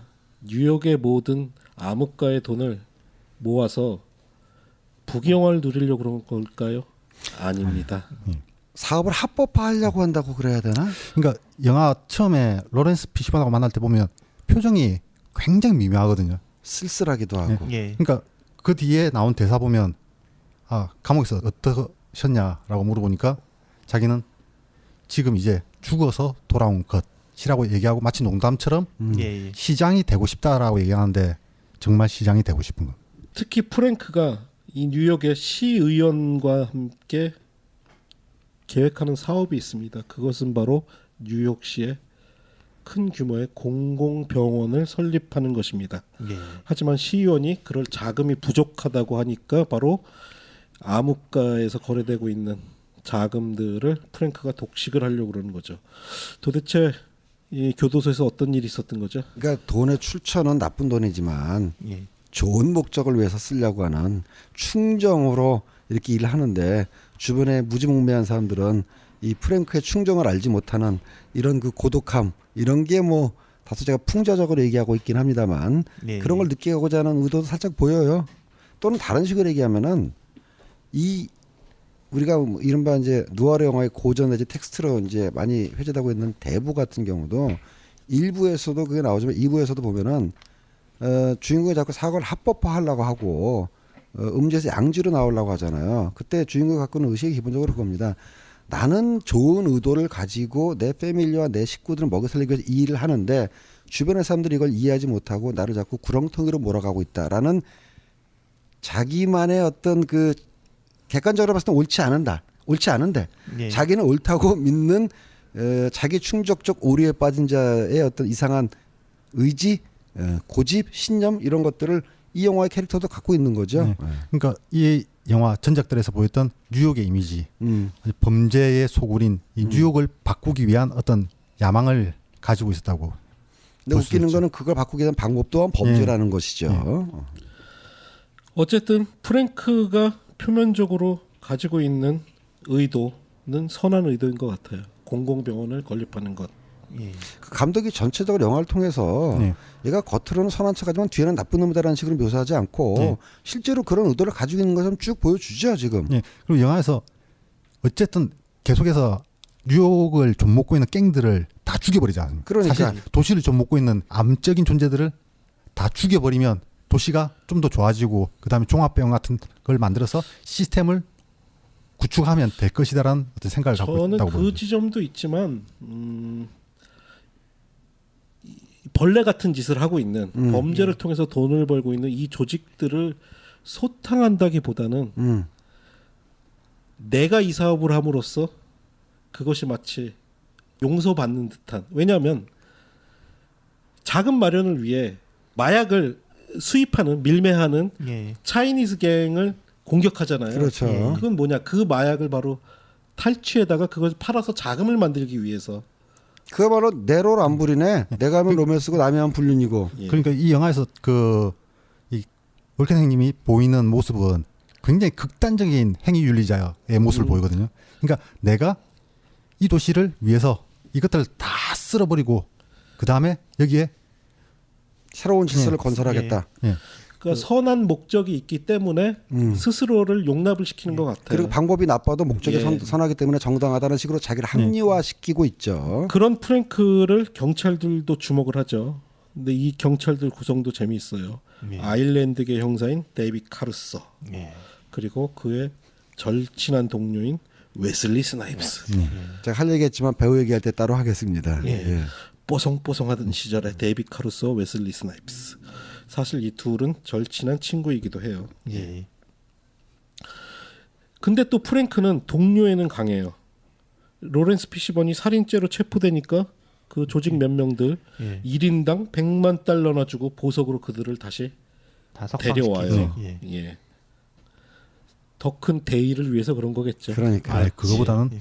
이 영화에서 계속 밀고 있는 이 주인공 자체가 극단적인 윤리성을 가진 존재인 거죠. 그리고 저는 또 한 가지 원인, 우리가 캐릭터가 사실은 전 프랭크가 그렇게 아주 명확하지는 않다고 생각을 해요. 네. 제일 중요한 공공병원 건립에 대한 사유, 예, 예. 그러니까 교도소에서 무슨 일이 있었는지 우리가 추측만 하잖아요. 한 가지 우리가 추측해 볼 수 있는 건 이 영화가 처음에 2시간짜리였대요. 근데 X등급을 피하기 위해 상당 부분 많은 수를 잘랐고 그 와중에 영화가 지금처럼 거의 한 15분 이상 잘려나갔다 그러더라고요. 그래서 제가 보기에는 좀 잘려나간 부분에 그런 단서들도 있지 않을까 싶은 생각이 좀 들어요. 그 말은 이걸 암시하는 것 같은데 프랑크가 교도소에 있을 때 뭔가 끔찍한 일을 당했다라는 게 포함되지 않았냐라고 암시하는 것 같은데요, 박원님. 그런 의도입니까? 뭐 추론일 뿐이니까. 네, 뭐 꼭 그렇진 않고요. 예. 프랭크가 너무 잘 나가는데 공권력을 가진 이 형사들이 할 일이 별로 없어요. 특히나 이 범죄자들 소탕의 소극적인 형사반장에 못마땅하게 여긴 데이빗 카루소와 웨슬리 스나이프스가 자신들이 갱단으로 분장하고 이 프랭크 조직을 습격하겠다는 계획을 세우죠. 네. 합법적인 수단으로 안 되니까 예. 여기서 또 자경단이 나오는 거죠, 일종의. 그러니까 이 지점이 재밌어요. 암흑가의 보스인 크리스토퍼 월켄은 합법적인 방법으로 선의를 베풀기 힘드니 암흑가의 방법으로 돈을 모아 공공병원 선의를 베풀겠다고 하고 예. 이를 못마땅하게 긴 형사들은 합법적인 예, 방법으로 방법으로는- 지금 이들을 체포를 못하니 불법적인 방법으로 이들을 처단하겠다고 나서요. 네. 예. 그리고 실제 계획에 나서죠. 이 프랭크 조직을 습격하는데 이 와중에 웨슬리 스나이프스가 로렌스 피시번한테 총을 맞고 죽죠. 그리고 이 장면을 목격한 데이빗 카루소가 열받아서 또 로렌스 피시번을 죽여요. 예.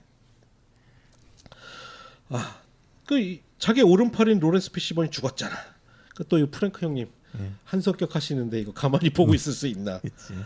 이 장면 진짜 다시 봐도 멋있더라고요. 바로 웨슬리 스나이프스의 장례식장에서 예. 쿨하게 우리 데이빗 카루소에게 총을 쏴 죽이죠. 샷건으로 예. 머리를 날려버리죠. 정말 예. 무지막지한 예. 장면이었습니다. 예. 그 이후에 저도 여기서 조금 개연성이 좀 떨어지는 것 같은데 이후에 이어지는 거는 이 프랭크가 기존의 사건 처리에 소극적이었던 형사 반장은 스스로 찾아가요. 네. 가서 경고인 것 같기도 하고 한편으로는 자기 신세 한탄인 것 같기도 하고 타협인 것 같기도 하고 타협인 것 같기도 하고 그렇게 형사 반장과 대화를 나누고 혼자서 지하철을 타죠. 예. 사실상 신세 한탄이 맞는 거죠. 이거는 우리가 조금 과대평가라는 말이죠. 또는 확대 해석하면은 이 장면하고 비교될 수 있는 거예요. 서로 극단적인 위치에 있는 사람이 한 자리에 모여가지고 신경을 교환한다. 그 히트에서 파치노와 드니로가 식당에서 만나는 장면 또는 첩혈상호에서 부상당한 그렇네요. 주윤발과 예. 이수연이 거기서 이수연이 이렇게 얘기하잖아요. 나는 항상 옳다고 믿는 행동을 하는데 사람들이 이해해주지 않아. 주윤발은 또 이럽니다. 사람들은 나보고 킬러라고 얘기하지만 사실 나는 세상에 쓰레기들만 죽였을 뿐이야. 하지만 나를 이해해주지 않아. 이런 그 약간 그 남자들 간의 그 말도 안 되는 그런 정서의 표현 뭐 그런 것들이 있죠. 사실 여기서 월켄이 형사반장한테 하는 얘기가 딱 그런 얘기죠. 나는 이 도시를 위해서 이 쓰레기들을 다 처리했다. 그렇다니까. 그리고 좀 더 나은 도시를 위해서 뭔가를 하려고 했는데 결국 나는 이렇게 되고 말았다. 그러니까 맥락이 다 다른 첩혈상호의 그 대사가 맥락이 다요. 뚜벅뚜벅 자기의 신념을 향해서 온갖 비난을 무릅쓰고 자기의 길을 가는 남성상. 근데 그건 네 생각이고. 그러니까 이런 프랭크의 신세 한탄을 들은 형사 반장은 그를 동정하기보다는 체포해야겠다고 결심을 하고 지하철로 따라가죠. 그게 그치, 첩혈상호하고 다 갈라지는 지점이지 거기서. 그래서 프랭크가 또 멋진 대사를 나누죠. 이래서 뉴욕에서 지하철을 타면 안 되는데. 그때는 그랬다니까. 예. 영화 딱 초반에 애인이자 변호사인 여성을 데리고 지하철로 딱 가지 않습니까? 지하철 타로. 예.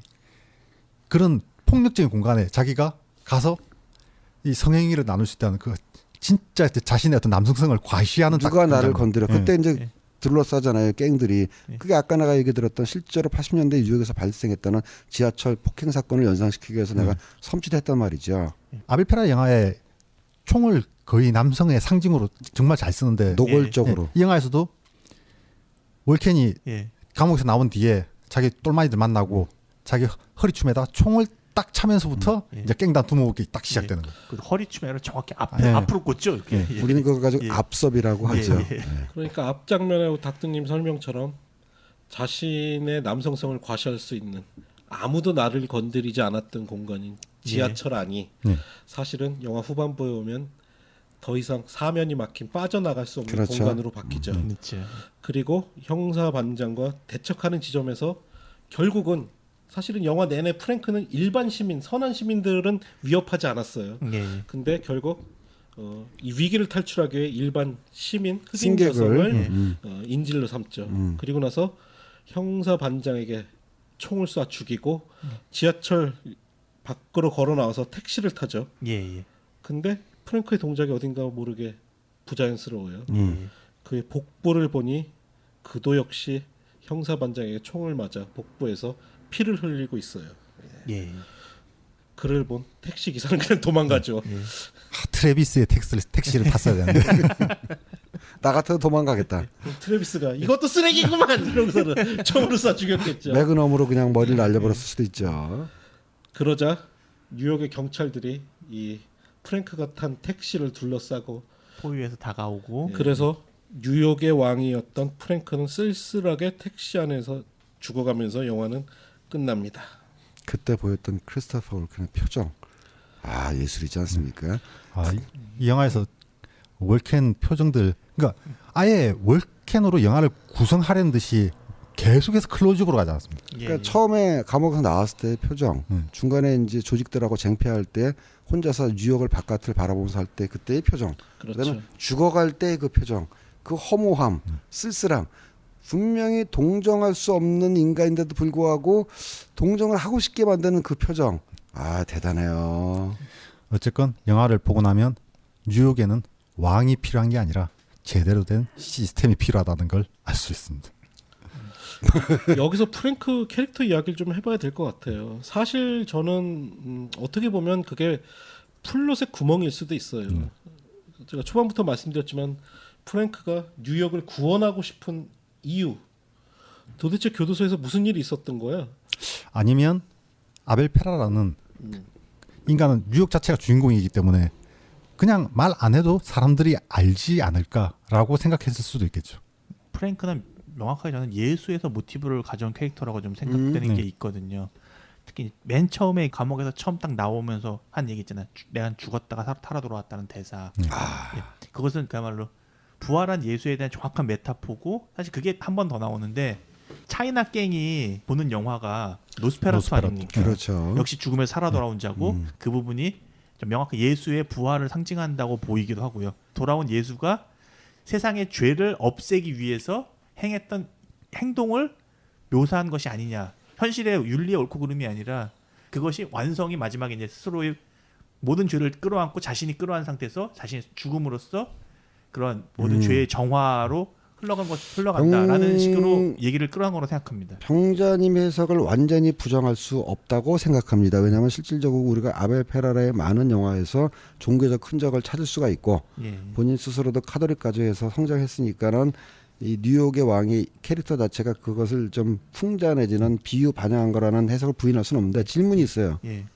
그 플롯을 통해서 예. 예수를 연상케 하는 설정을 가져왔지만 예. 아벨 페라라의 태도는 그래봤자 세상은 여전히 썩어빠진 채 돌아간다라는 점에서 그것도 소용없다라는 역풍자가 있는 거예요? 아니면 그냥 뭔가 좀 이렇게 좀 긍정적인 차원에서 그 대신 좀 승화시키려고 했던 의도가 있는 것 저는 같아요. 그 어떤 부분도 분명히 있다고 보니까 역풍자 그러니까 그럼에도 불구하고 세상은 그렇게 많이 변하지 않을 것이다라고 하는 어느 태도도 있을 거라고 좀 보기도 하고 그런 거죠. 그러니까 예. 예수 같은 사람이 나와서 뉴욕을 바꾸려고 해도 세상은 그냥 계속 썩었어. 예, 예. 라는 게 아벨 페라라의 태도라는 의심이 있는 거죠. 병자한테는. 그리고 결국 사실은 영화 제목에서도 나올 수 있지만은 우리가 그 성경에 보면은 예수를 갖다가 핍박할 때 로마인들이 그 재미삼아 붙였던 거 있잖아요. 유대인의 왕이라고 제목을 그렇죠. 붙이잖아요. 유대인의 왕, 뉴욕의 왕. 음. 저는 아주 명확하게 예수의 메타포라고 보입니다. 사실상 마지막에 웰켄이 죽게 되는 이유도 그 비슷한 자리에 총을 맞아 죽는 거죠. 그렇죠. 예. 그 복부에 총을 맞는다는 그 이상은, 롱게도스의 창이 꽂힌 곳이죠. 사실은. 이상한 아나키스트이자 전직 카톨릭 교도였던 병자님의 분석이었음을 다시 한번 봤어. 전직이란 말을 꼭 붙여야 됩니까? 전직이죠. 예, 지금 또 언젠가 또 돌아갈 수도 있으니까. 그럼요, 예. 지금은 냉담하고 있지만. 세상은 예. 모두 돌아가는 곳이니까요. 그러니까요. 예. 그렇게 볼 여지가 하나 있는 것 같고 이렇게도 볼 수 있다고 생각하는 게 그러니까 결국은 저는 아벨 페라라 영화에 전반적으로 관통하는 정서가 윤회 영원히 끊기지 않고 돌아가는 그런 운명의 수레바퀴이고 그 운명의 수레바퀴에서 어떻게든 탈출하고 싶어하는 그렇지만 탈출하지 못하는 인간 군상이라고 생각을 하는데 그 면에서 바로 크리스토퍼 월켄이 감옥을 나오면서 자신의 과거를 얽매였던 뉴욕의 밤거리에서의 그 윤회 과거 윤회에 탈출하기 위해서 오만 가지 여러 가지 일을 했지만은 범죄와의 정점으로 죽어가는 윤회라기보다는 뭐 그렇게 볼 수도 있지만 업보라고 볼 수도 있지 않겠어요? 좀 더 업보는 동양적 윤회, 관점에서 보면은 그게 사실상 그 뉴욕 자체가 프랭크라는 범죄 조직단 수개가 만들어 놓은 걸 사실상 자기가 만든 걸 자기가 감옥에 갔다가 와서 자기 스스로 정리하는 행위잖아요. 예. 그리고 이 영화에서는 프랭크라는 그 악당으로 표시되고 있지만 아까 얘기했던 스콜세시의 갱스 오브 뉴욕부터 시작 보면은 사실은 많은 감독들이 뉴욕이라는 도시 갱스 오브 뉴욕은 엔딩 크레딧 나오는 자막 이렇게 해서 뉴욕이 뭐 건설되었다는 식으로 그러니까는 뉴욕이라는 도시 자체가 범죄자들과 사회 기층민들의 쟁패로부터 건설되었다라는 시각을 아벨 페라도 역시 가지고 있는 것이고 우리가 알고 있는 것처럼 무슨 프랭크 시나트라가 실크햇을 돌리면서 뉴욕 이렇게 겉으로 보는 것 자체가 사실은 허상에 불과하다라는 태도가 이 영화도 일관되고 있다고 보여지는 거죠. 사실 이번가는 저 어디 있는 거고 우리는 헬스 키친에 살고 있는 거죠. 뉴욕이 이러니까 우디 알렌 형님이 그 신경쇠약증에 걸릴 수밖에 없는 거죠. 실제로 그 교민들 중에서 뉴욕도 살아보고 LA도 살아본 사람들 얘기 들어보면 말이죠. 예. 정말 뉴욕이 훨씬 재밌답니다. 온갖 사건들이 다 일어나고 온갖 뭐 인종들이 다 모여있기 때문에 LA 가보면은 지루하대. 예. 그거랑 비슷한 의미인 거죠. 그 북부 쪽은 지루한 천국이고 한국은 재미있는 지옥이다. 그렇게 볼 수도 있고요. 네, 말씀 맞는 게 저는 뭐 뉴욕을 별로 좋아하지 않는 게 너무 서울스러워. 복잡하고 불편하고 좀 귀찮고 짜증나. 그런 의미로 볼 수도 있어요. 맞아요. 예. 재밌는 사실 하나. 이 영화에 투자자가 있습니다. 예. 힌트 드릴게요. 이탈리아인입니다. 갑자기 어디서 전화 받고 와서 재밌는 사실을 하니까 꼭 누가 전화해서 알려준 것 같잖아. 두 번째 힌트. 붕가붕가. 갑자기 그 사람이 생각나는데 얼마 전까지 이탈리아 총리로 계셨던 분. 바로 이탈리아 최고의 갑부이자 총리였던 베를루스코니가 이 영화의 투자자 중 한 그러니까. 명입니다. 그러니까 이 형님은 예. 뉴욕에 정착한 마피아들을 좋아했던 거야. 이 형이 또라 형님 맞아. 아 그때 뭐 베를루스코니가 미디어 경험 돈 많이 벌 그렇죠. 때니까. 예. 어떻게 생각하면은 베를루스코니가 자기가 뉴욕의 왕처럼 이탈리아의 왕이 되고 싶어 했을 수도 있겠다 생각이 순간 드네요. 그랬다면 투자자로서 베를루스코니가 납품된 최초의 워킹 프린트를 보고 굉장히 흐뭇해했을 것 같다라는 생각이 들고요. 자기 자신을 월큰한테 이입시키면서 그래 저거지라고 생각할 가능성이 매우 높군요. 그랬을 수 있을 것 같아요.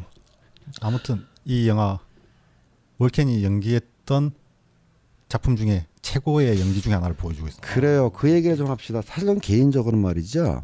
월켄이 나왔던 영화 중에서 가장 인상적인 연기는 펄프 픽션에서 어린 그 브루스 윌리스한테 이게 네 아버지의 시계야라고 잠깐 등장했을 때 예. 물론 전에도 월큰이라는 배우를 알고 있었지만 짧게 나와서 더 강력했고 제가 그때 카메라 앵글이 딱 그 어린아이의 시점으로 로우 앵글에서 그 시계를 건네주는 월큰을 쳐다보는 그런 앵글이었거든요.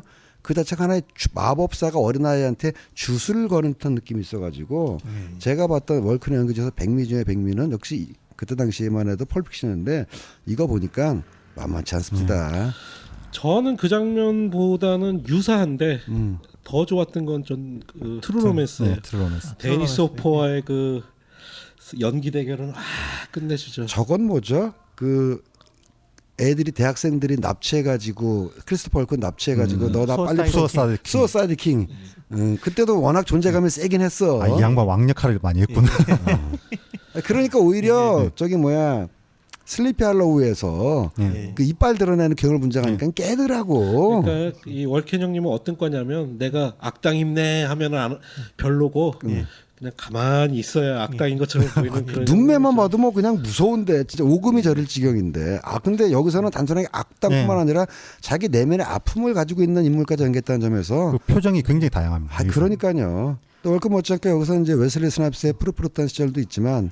저희는 데이비 카루소 얘기를 안 할 수가 없는데 카루소가 사실 좀 영화적으로는 불운한 배우인 게 TV에서 이미 탑스타였잖아요. NIPD 블루라든가 해가지고 그래서 카루소가 이거 말고도 이제 영화에 진출해서 뭐 여기서는 조연이었지만 주연 맡은 영화가 있는데 다 실패했어.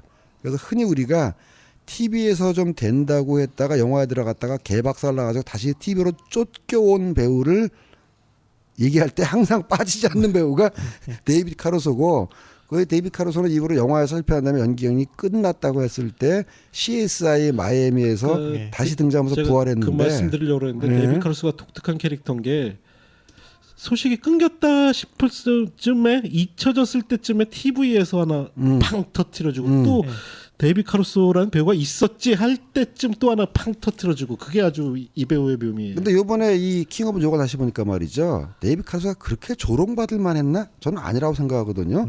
이 영화에서 괜찮았어요. 그냥 작품음이 없었고 영화가 잘 안 풀려서 그렇지. 근데 나중에는 한국에서도 그런 풍토가 있거든. 걔 나오면 영화 망해. 근데 이 영화에서는 데이비드 카루소가 묻힌 게 일단 월켄 형님이 너무 잘했고 그 다음에 로렌스 피시번 굉장히 인상적이고 그 다음에 웨슬리 스나이스가 좀 더 부각이 됐어요. 좀 더 부각이 되고 그러다 보니까 카루소가 안 보이긴 했는데 다른 영화에서의 카루소도 보면요 그렇게까지 조롱받거나 묻힐 만한 연기는 아니었어요. 근데 참 불운했던 배우였다. 그리고 대신에 그 마지막 웨슬리 스나이프스 장례식장에서 서 있는데 좀 애처럼 보이더라고요. 예. 좀 그런 건 있지. 사실 제가 보기에도 다른 배우들은 다 정말 뉴욕에 살고 있고 그 역할인 것 같은데 데이비드 카루소는 너무 미소년이라서 그런지 모르겠는데 그럴 수도 있겠네. 너무 튀어 보이는 거예요. 저기 있을 만한 사람이 아닌 것 같은데.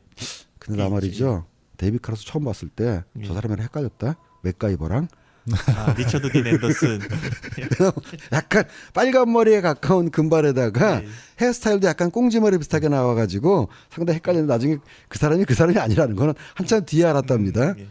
데이비드 카루소랑 웨슬리 스나이프스랑 굉장히 절친이었고 그래서 데이비드 카루소가 일정 부분 이 시절마다 굉장히 무명이었나 봐요. 웨슬리 스나이프스 캐스팅에 좀 도움을 준 것 같기도 좀 해요. 근데 지금 CSI에서 나오는 데이비드 카루소 연기는 마음에 안 들어요. 설정이긴 하겠지만 그 대사할 때마다 고개 약간 45도를 기울이면서 말 느릿느릿하게 하고 요거 마음에 안 들어. 나는. 그러니까 제가 본 관점에 저도 이제 CSI 마이애미도 꽤 오래 봤고 이 작품을 몇 번 봤는데 보면서 느낀 게 데이비드 카루소 이분은 스스로가 굉장히 아이콘화된 연기를 해야지 빛이 날 수 있겠구나 생각이 들더라고요. 그러니까 지금 이런 아벨 페라라 영화처럼 현실에 붙어야 되는 연기에서는 외모 때문일 수도 있고 연기 스타일 때문일 수도 있는데 너무 튀어 보인다는 느낌이 있어요. 너무 골든 보이로 보이는 거예요. 사실 연기 그렇게 싹 잘하는 배우는 아니라고 생각해요. 저는. 그러니까 여기서도 그 형사반장한테 대들 때 좀 어색하죠. 감정선 어색하지. 근데 제가 했던 거는 데이비드 카루소가 연기를 잘한다가 아니라 그렇게 무시받고 조롱받을 배우도 아니었다라는 생각을 얘기한 겁니다. 대들 때 저도 딱 봤는데 그거는 딱 부모한테 반항하는 청소년 느낌이더라고요. 예, 그렇게 국내에서 가장 많이 알려진 그의 영화라고도 할 수 있을 것 같아요. 킹 뉴욕. 저기 우리 힙합 특집에 나오셨던 김봉현 평론가님도 이 영화 아마 좋아하실 것 같아요. 이 영화는 진짜 특히 로렌스 피시번의 모양들을 보면은 이게 힙합 스웨그라는 건가 보다 생각이 들 정도로 그리고 그 영화 마지막의 엔딩도 그 프랭크가 이렇게 죽어 나가는데 엔딩 크레딧의 음악은 또 힙합풍의 음악이 나오죠. 근데 그리고 시기적으로는 뭐 첩별상공이 조금 먼저 나왔기 때문에 어떨지 모르겠지만 저는 개인적으로 홍콩 누아르의 영향도 받지 않았나라는 생각이 들 정도로 앞에 영화 피어시티에서는 쌍절곤도 나왔지만 나는 아벨 페라라 홍콩 영화 많이 본 것 같아. 은근히 캐릭터 묘사라든가 정세 묘사 그런 것도 있고 마지막으로 얘기하자면은 참 의외로 액션 감독인 게 여기서 그 로렌스 피시번 추계 감독 그 카체이스 장면 있잖아요. 잘 찍었더라고. 박진감 있게 잘 아주 찍었어요. 박진감 있고 나는 저 거의 뭐 좀 과장해서 얘기하자면은 프렌치 커넥션에 버금가는 그리고 이번에 최근에 봤던 영화라서 그런지 몰라도 달린 차에서 꺼내가 총질하고 뭐 이런 거 있잖아요. 아수라사의 카체이스 장면하고 살짝 느낌이 비슷한 것도 있고. 인간 액션을 잘 찍는 게 잘 찍어요. 그 피어시티에서도 굉장히 좀 이질적인 장면. 구두 닦기 소년 시절을 회상하는데 그래서 두 사람이 앉아 있고 갑자기 자동차가 와서 기관총으로 난사를 하죠. 그러니까 아벨 페라라가 주로 이제 범죄 영화라든가 그런 캐릭터들이 많이 나오기도 하지만 나는 컬트 영화 감독으로 소비됐던 거는 좀 아닌 것 같고 도시의 이면을 끈적끈적하게 그려내는 범죄 영화 전문가에 가깝지 않아 또는 액션에도 재능이 있는 감독으로 여겨진다라는 거죠. 근데 홍콩 영화의 영향을 받았는지는 모르겠는데 중국과 뭔가 관계가 있는 것 같긴 해요. 영화 속에 거의 빠뜨리지 않고 등장을 해요. 실제로 뉴욕에도 차이나타운이 꽤 셌고 그리고 왜냐하면 그 차이나 거리라는 영화도 심지어 만들었었고. 이 형님이 뉴욕에 있으면서 차이나타운 가서 많이 놀아오셨구나. 그랬나요? 그러면서 영향도 받고 사람도 사고 왜냐면은 거기서 친구들도 많이 있고. 친구들 많이 왜냐면 지금 코리아타운에도 배우들 와서 많이 놀고 밥 먹고 한인 사우나에는 킴 베이싱어가 단골이라는 소문도 있어서 내가 가볼 수가 없어서 그렇지. 많이 그런 식으로 영향을 받는 거거든 문화적인. 악길 경찰에는 한국인이 운영하는 마트도 나오잖아요. 그러니까. 그래서 혹시 이 방송을 들으시는 영화 친구들 중에 그 아벨 페레라가 무슨 사적으로 뭐 차이나타운이나 중국과 관련이 있는 내용을 아시면 좀 올려주세요. 게시판에 좀 올려주시면 감사하겠습니다. 그런 흔적은 저희가 지금 계속 영화에서 찾아내고 있습니다. 예. 그리고 오늘 소개해드릴 마지막 영화는 저희는 이거 진짜 PC통신 영화강 시절에 이 영화 보려고 길을 쓰고 영화 찾아다녔던 기억이 나네요. 예. 배드 루터넌트. 이거 제목이 다양해요. 악질 경관, 뭐 나쁜 경찰 여러 가지 제목으로 우리 때는 알려져 있었죠. 배드캅이라고도 알려져 있고. 배드캅은 비교적 최근에 그 제목으로 좀 알려진 것 같아요. 예. 바로 또 우리 하비 키텔 형님. 배드캅이 비디오가 이게 다시 출시되면서인지 아니면 그냥 그게 최초 출시였는지 제가 지금 이 영화를 20대 때 처음 봤었는데 너무 어떤 오래돼가지고. 루트로 봤는지를 기억이 안 납니다. 저는 어찌됐든 이 영화는 그 시네마테크에서 빌려본 기억이 나요. 그래서 이게 출시가 된 건지 어떤 건지 잘 모르겠어요. 굉장히 한국의 팬들이 목말라 하면서 봤던 영화군요. 예. 우리 하비 케이텔 형님이 타이틀 노린 정말 세상에서 가장 나쁜 경관으로 출연을 합니다. 경찰인데 마약 중독자고 도박. 마약을 빼돌리기도 하고 야구 도박을 하기도 하고 범죄 현장에서 푼돈 빼돌리기도 하고 심지어 수많은 정보를 거느리고 있기도 하고 영화 오프닝에 네. 자기 자식들 학교 데려다 주는데 그 와중에도 못 참고 막 욕지거리하고 애들 내리자마자 그러니까. 바로 마약 형 흡입하고 빨아주고. 예. 예 정말 정말 진짜 나쁜 세상에서 가장 나쁜 최악의 경찰. 경찰이지. 인간 말종이죠. 예. 그리고 실제로 영화 러닝타임 대부분을 우리 하비키테리 형님이 얼마나 나쁜 경찰인가를 묘사하는데 영화는 러닝타임을 쓰고 있습니다. 아니 이거 영화 찍으면서 그런 트레비아는 없어요? 진짜 약을 했다 하비카이틀이? 그것까진 모르겠네요. 아 진짜 하비키트 연기를 보는데 이건 그냥 실시간으로 약을 하면서 연기를 한 게 아닐까 싶을 정도로 아무리 연기를 잘하는 배우라도 저렇게까지 실감나게 할 수 있을까? 물론 제가 뭐 이렇게 그걸 하는 사람 옆에서 지켜본 적은 없어서 그것이 얼마나 리얼한지는 알 도리가 없지만 정말 리얼합니다 어쨌든. 예. 실제 영화 내내 하비키테리 형님은 캐릭터가 약에 취인 듯한 연기를 보여주십니다. 네. 그리고 그의 정부 가운데 하나인 같이 마약을 하는 파트너가 바로 복수의 립스틱의 그 뭐예요? 조른든가 그 여배우. 실제 이 여배우는 이 영화의 시나리오 작가로 크레딧에 올라가 있습니다. 아까 타나로 나왔던 그 네. 배우란 예. 말이죠. 예. 근데 IMDb를 찾아보니까 몇 가지 좀 다른 이야기들이 있더라고요. 실제 시나리오는 그 당시에 이 여배우가 사귀고 있던 남자친구가 썼다라고 증언을 하는 사람들이 좀 있더라고요. 훌륭한 남친이구만. 하지만 이 여배우가 실제로 시나리오를 썼을 가능성도 있는. 마약을 많이 흡입했던 건 사실인 것 같습니다. 결국은 그와 관련된 병으로 안타깝게 영화 생활을 많이 이어가지 못하고 사망을 했습니다. 그 뭐 지금이라고 미국에서 마약이 사라진 건 아니지만 요 영화 나올 때쯤 80년대 말 90년대 초 요때가 한창 마약 문제가 심각할 때고 제가 얼마 전에 애청을 끝낸 그 넷플릭스 드라마 나르코 마약왕 파블로 에스코바르 얘기 아니겠습니까? 예. 얘가 이제 그 남미에서 연락에 만들어 가지고 마약 물론 에스코바르는 마이애미 쪽이고 뉴욕은 다른 조직이 접수하고 있었지만 실제로 이때 당시에 미국의 마약 문제가 굉장히 심각할 때예요. 그리고 이 영화 하도 이렇게 약 먹는 장면이 많이 나오다 보니까 심지어 후반에 하비키들이 그 돈 상자 들고 갈 때 카메라마저 약에 취한 것처럼 흔들흔들. 예. 영화는 커다란 사건은 발생하지 않아요. 계속 하비캐티를 얼마나 나쁜 경찰인가를 묘사를 하는데 영화의 실제 가장 중요한 사건은 바로 이 영화를 악명 높게 만든 바로 수녀 겁탈신이죠. 네. 예. 두 명의 흑인 청년 혁일하기보다 에스파뇰 에스파뇰. 예. 푸에르토리코 정도에서 온 걸로 예. 보인 두 청년이 미성년 청년이 수녀를 겁탈하는 사건이 발생하는데 그것도 성당 안에서 예. 하비키텔은 이 사건을 대수롭지 않게 여겨요. 왜냐? 뉴욕에 그런 강간 사건은 매일 벌어져. 그렇죠. 라면서 대수롭지 않게 여기죠. 그리고 사실은 그런 것들보다 훨씬 좀 진짜 묘사가 좀 더 강해 보이는 강력한 살인 사건들이 앞뒤로 이렇게 배치돼 있기도 하지요. 네.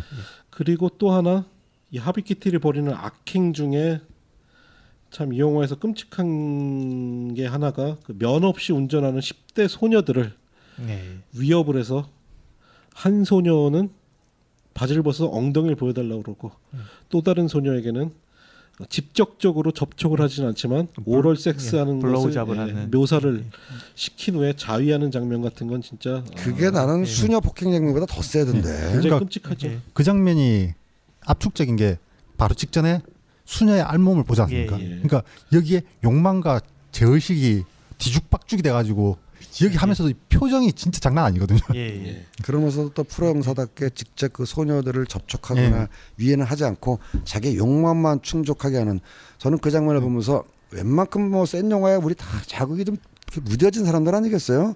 뭐 퍽하면 뭐 머리 뚜껑 따가지고 순두부 꺼내 먹고 이런 거나 보는 사람들인데 그런 저한테도 이 아니요, 장면은 저는 그런 정말 거 잘 안 봅니다. 왜 이러세요? 데드 or 라이브 좋아하시는 분이 근데 영화적으로는 딱 여기서부터 이 사람 심리가 점점 무너지기 시작하는 거죠. 심리가 무너진다 또는 바뀐다 뭐 예. 그렇게 볼 수 있죠. 그 장면을 보다가 떠오른 생각은 한국 영화 공공의 적 이성재 씨가 도입부에 자기 집에서 샤워를 하면서 어떤 짓거리를 합니다. 그때 저도 아니 한국 영화에서 이런 장면이 나와서 정말 뭐 충격이라면 충격이고 약간 좀 이렇게 이채로웠다면 이채로웠거든요.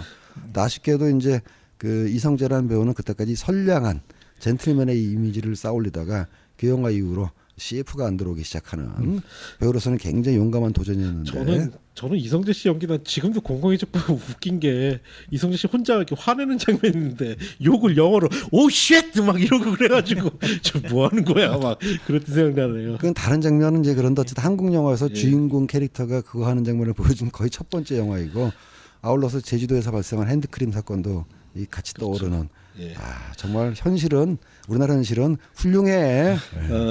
하비키텔에 심리적으로 압박을 주는 사건은 있습니다. 야구 도박을 하고 있는데 계속 지면서 빚만 늘어가고 있는 상태예요.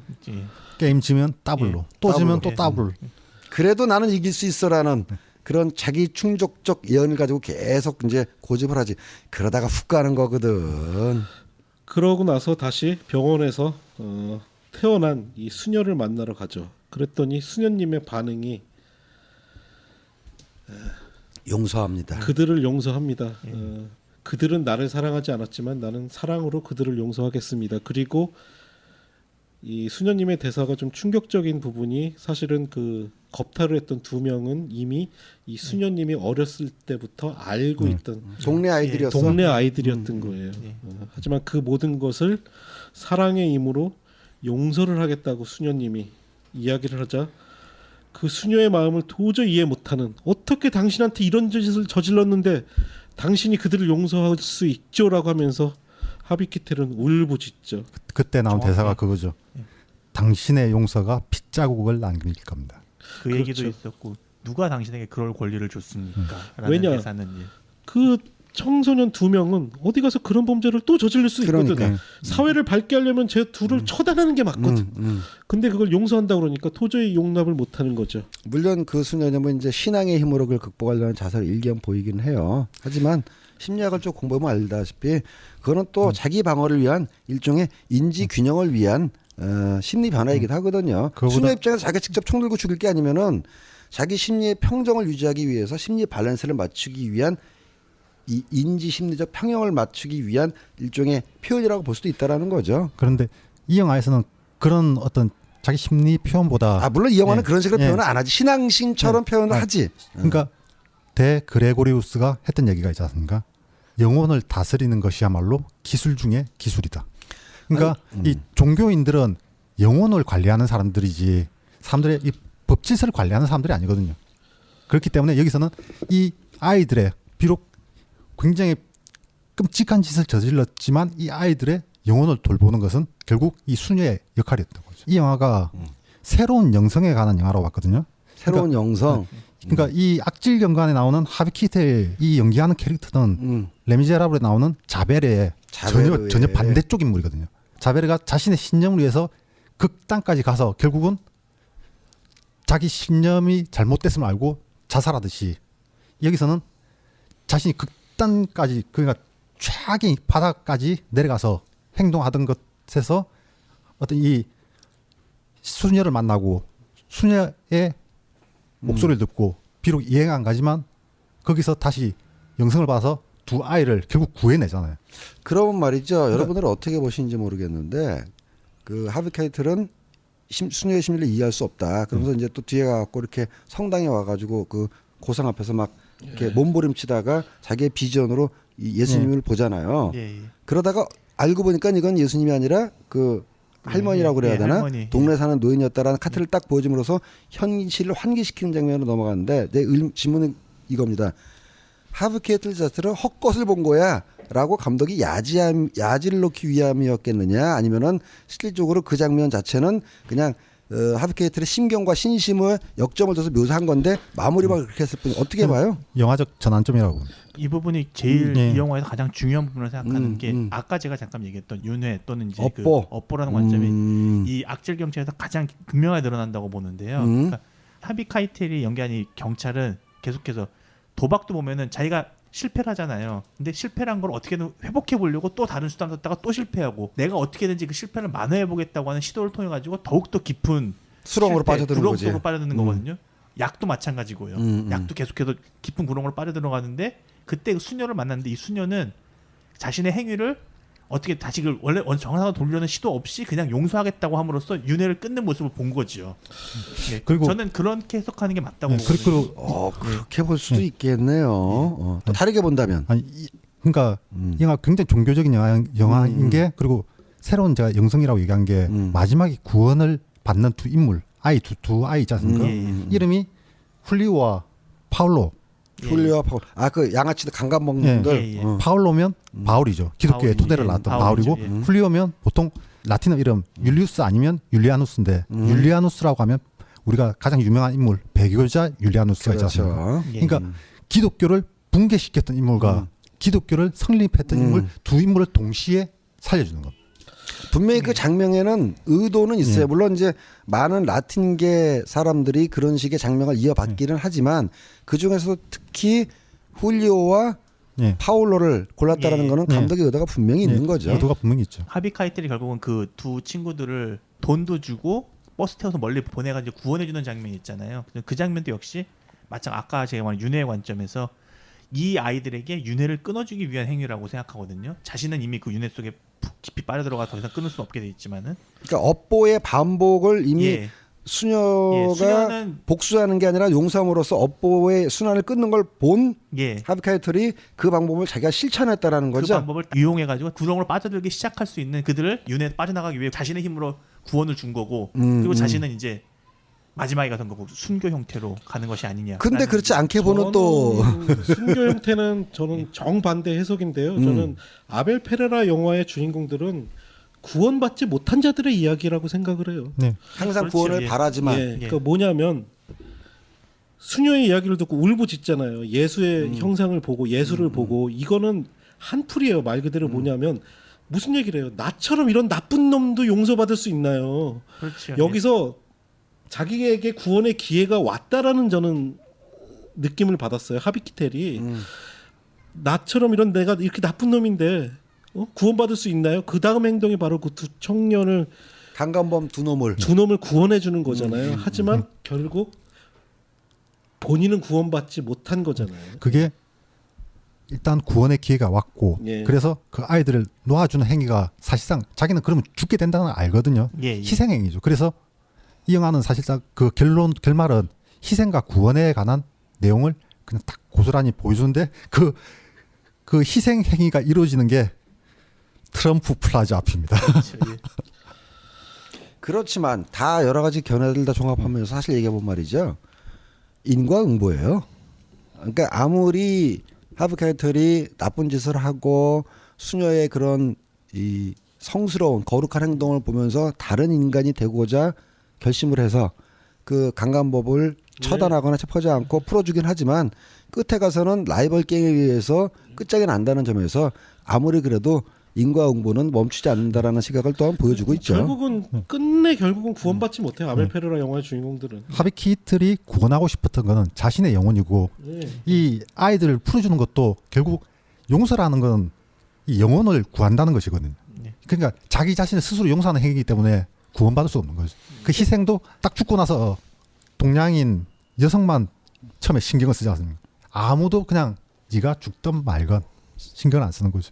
근데 그런 의미에서 병자님이 얘기하셨던 얘가 저 하비카이틀의 수녀를 통해서 뭔가 어떤 구원의 몸짓을 향한 노력이 있었다는 것 자체는 분명히 납득이 가는 얘기예요. 그거는 말이 되는데 다만 네. 엔딩에 가서 예, 예. 이게 해피엔드로 끝나지 않고 그렇죠, 결국 예. 그냥 얘 또한 죄를 받았다. 자의 죄에 대한 대가를 치렀다는 점에서 어떻게 보면 그 아벨 페라의 관점이 이렇게 좀 보수적이라고 그러니까 그럴까요? 병자의 네. 그런 관점을 이해하는데 마지막에 나는 순교를 받아들이진 않겠다는 거예요. 그러니까 결국은 순교는 아니고 결국 죄값을 치렀다. 네. 말씀하신 것처럼 아벨 페레라 영화가 굉장히 좋은 거는 이렇게 어떻게 해석해도 영화가 될 수 있다는 점에서 굉장히 좋은 영화라는 거죠. 이 영화 보면 영화 딱 시작부터 해가서 계속 야구 중계가 나와요.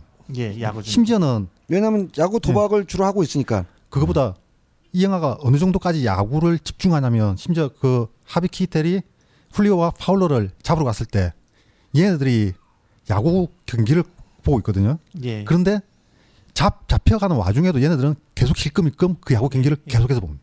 뉴욕의 어떤 사람들이 야구라든지 섹스라든지 마약에 집중하고 있을 때 사실 현실에서는 이런 끔찍한 사건들이 벌어지고 있다는 걸 환기시키는 역할도 있지 않을까 하는. 또 하나 야구에는 저는 또 하나 중요한 역할이 있다고 보는 게 야구 보면 처음에 보면은 뉴욕 매치가 3연패를 하고 있습니다. 이제 거의 희망이 없는 상태거든요. 근데 그때부터 시작해서 하비 카이텔이 계속 나라가로 떨어지는 것과 정확히 대비되게 계속 뉴욕 매치는 승승장구하면서 4연승을 하는 거로 나옵니다. 그러니까 그런 엄청난 대비 효과 같은 것도 여기서 볼 수 있을 거라고 역사상 3연패 이후에 4연승했던 기록이 없다고 나오죠. 예, 예. 저는 그 생각 들던데요. 그 계속 그 아벨 페라가 믿었던 타자가 예. 활약을 못 해가지고 돈을 계속 잃잖아요. 그쵸, 예. 그거 보면서 아벨 페라가 실제로 야구보다 열받았나. 하비 캐틀이 믿었던 타자가 예. 스트로베리인가? 스트로베리인가요? 예. 그 생각이 들더라고요. 예. 악질 경찰에서의 하비 캐틀 연기를 일생 연기라고 뭐 하는 거에 대해서 동의하시는 것 같은데 예. 이 영화를 딱 보다 보니까 제가 또 부질없는 가정이 또 생각나는구만요. 다시 한번 여기서 지옥의 묵시록 아포칼립스 나우가 나오는데 그 다큐멘터리 있잖아요. 하트 오브 다크니스를 보면은 원래 그 역할을 캡틴 윌라드 역할을 하비 캐틀 했었어요. 그러다 촬영도 꽤 진행을 했었죠. 근데 이제 프린트를 보니까 아닌 것 같아. 이래가지고 자르고 마틴 시너로 교체돼서 영화가 나왔는데 나는 지옥의 묵시록도 하비 캐틀 했었으면 더 다른 영화가 나오지 않았을까. 그 광기를 표현하는 데 있어서 그냥 마틴 시는 너무 반듯한 이미지잖아. 근데 역으로 생각하면 광기 대 광기로 부딪히면 좀 오히려 그 영화는 톤이 안 맞지 않았을까요? 그러니까 나중에 광기를 보여주기 이전에 예. 하비 캐틀 모습 좀 피폐하지만 미치지까지 않았던. 왜냐하면 나중에 마틴 신이 보여줬을 때는 광기까지는 안 보여줬거든요. 굉장히 궁금해요. 그리고 이 영화에서 하비 키텔이 예수를 만나서 오열을 토하는 장면 딱 보고 있으니까 아무래도 저수지들 아니 예. 박찬욱 감독이 이 장면을 보고 올드보이에서 최민식이 무릎 꿇고 네, 했던 딱- 그 장면도 연상이 되고요. 그 박찬욱 감독이 이 영화 굉장히 좋아하지 않습니까? 그렇지.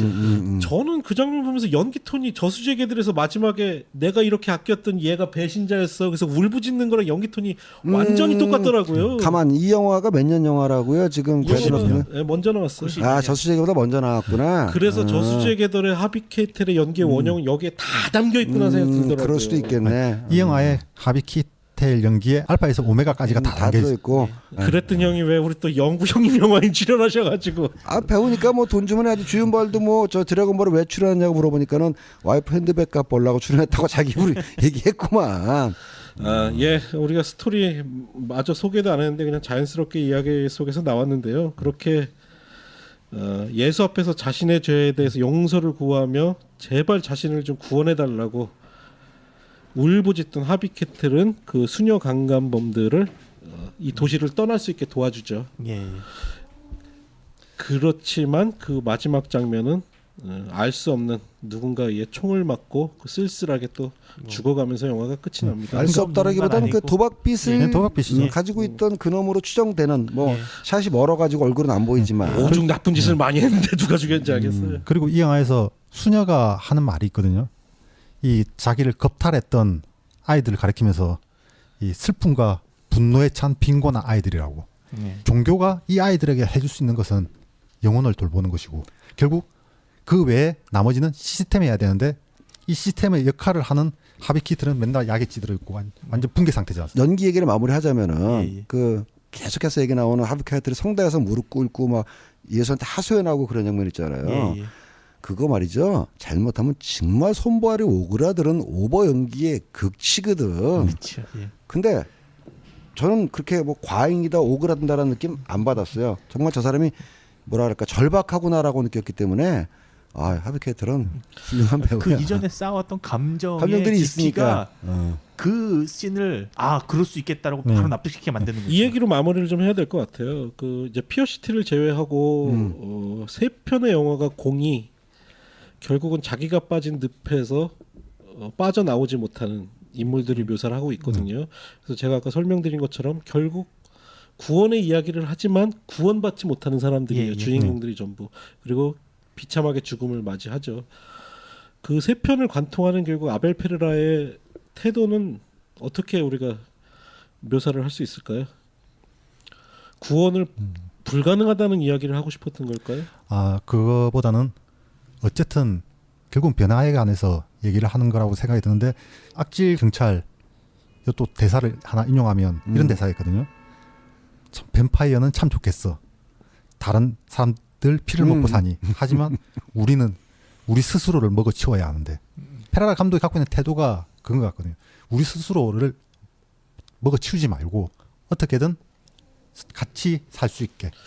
예. 근데 그 우리나라 속담에도 있듯이 속담인가요?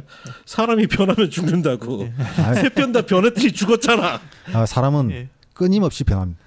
저는 아벨 페라라의 태도 자체는 뭐 약간 혁신적인 측면도 있고 어떻게 보면 약간 다른 측면도 있고 일탈적인 측면도 있지만 그렇다고 난 아벨 페라라의 영화적인 태도가 완전하게 가치 전복적으로까지는 안 간 것 네. 같아요. 오히려 그런 가치 전복적인 태도는 60년대 아메리칸 뉴 시네마나 약간 말도 안 되는 도저히 기존의 가치관을 받아들일 수 없는 엔딩이나 결말들을 보여주는 영화들이 60년대에 많이 나왔잖아요. 미국도 그렇고 유럽도 그렇고. 그러니까는 아벨 페라라가 보여줬던 묘사의 과감성에 비하면 그의 영화적인 태도 자체는 지나치게 가치 전복적으로까지 가지는 않았다는 점에서 어느 정도는 현실 수능적이진 않더라도 현실 인정형의 감독이 아닌가 생각이 드네요. 그러니까 아벨 페라라 영화는 그러니까 가치 전복 이런 거 없이 상관없이 현실의 바다 끝까지 그러니까. 내려가 보는 영화죠. 세 편의 영화에서 가장 핵심적인 대사는 아까 제가 잠깐 인용도 하기도 했는데 그 대사라고 봅니다. 그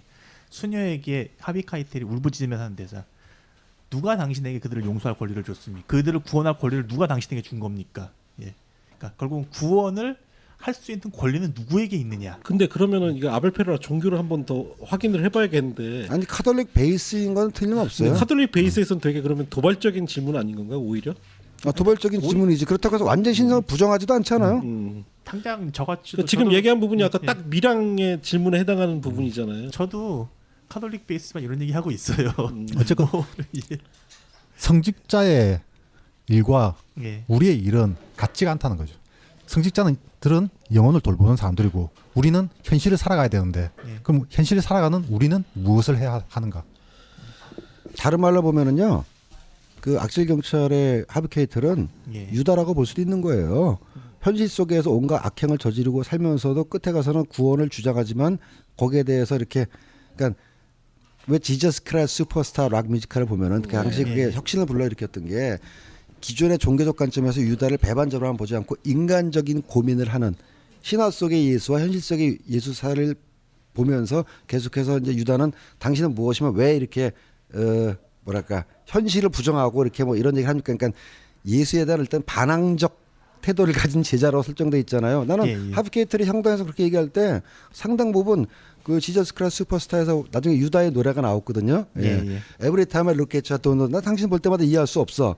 그게 상당히 영상이 되더라고요. 그러니까 예수라는 신성에 대해서 인간이 할 수 있는 마지막 절규를 유다가 했듯이 그 실제 유다 말고 그 작품 속에서 하비 카르텔의 절규도 그렇게까지 느껴지는 부분이 저한테는 있었어요. 그러니까 부정하는 것 같지만 완전히 부정하는 건 아니라는 뜻입니다. 만만치 않은 감독인 것만 틀렸어. 내가 뭐 만만하다고 해서 만만해지지는 않겠지만. 예.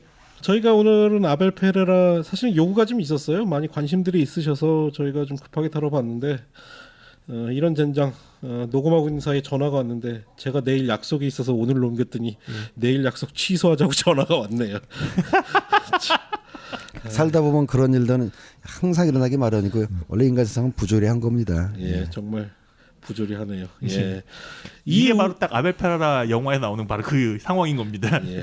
아니죠. 홍상수 감독 영화에 자주 묘사되는 상황인 거죠. 홍상수 감독도 그렇군요. 이 이후로도 아벨 페레라는 많은 걸작들을 만들어냈죠.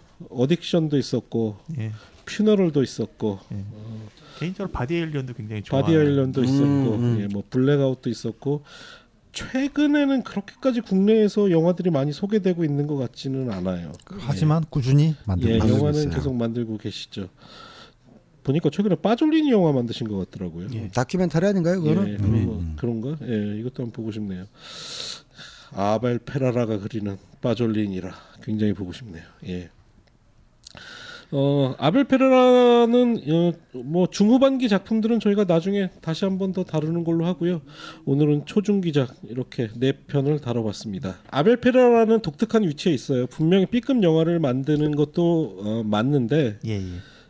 그의 영화는 다른 영화들과는 좀 다르게 그러니까 초반에 말씀드린 것처럼 유럽 예술 영화의 냄새가 영화 속에서 굉장히 물씬 풍겨나고 있죠. 그렇지. 예, 카메라 워크나 그가 하고자 하는 이야기들, 죄와 구원에 관한 이야기들 이런 것들은 단순히 그가 괴상한 영화를 만드는 감독이 아닌 것만은 분명합니다. 보통 아벨 페라라 얘기를 그래서 할 때 B급 장르 영화와 유럽 작가주의 영화 그 사이 어딘가쯤에 있다라고 표현을 많이 하죠. 틀린 말 아니네요. 어딕션 같은 경우에 거의 유럽 영화죠. 그렇죠. 예.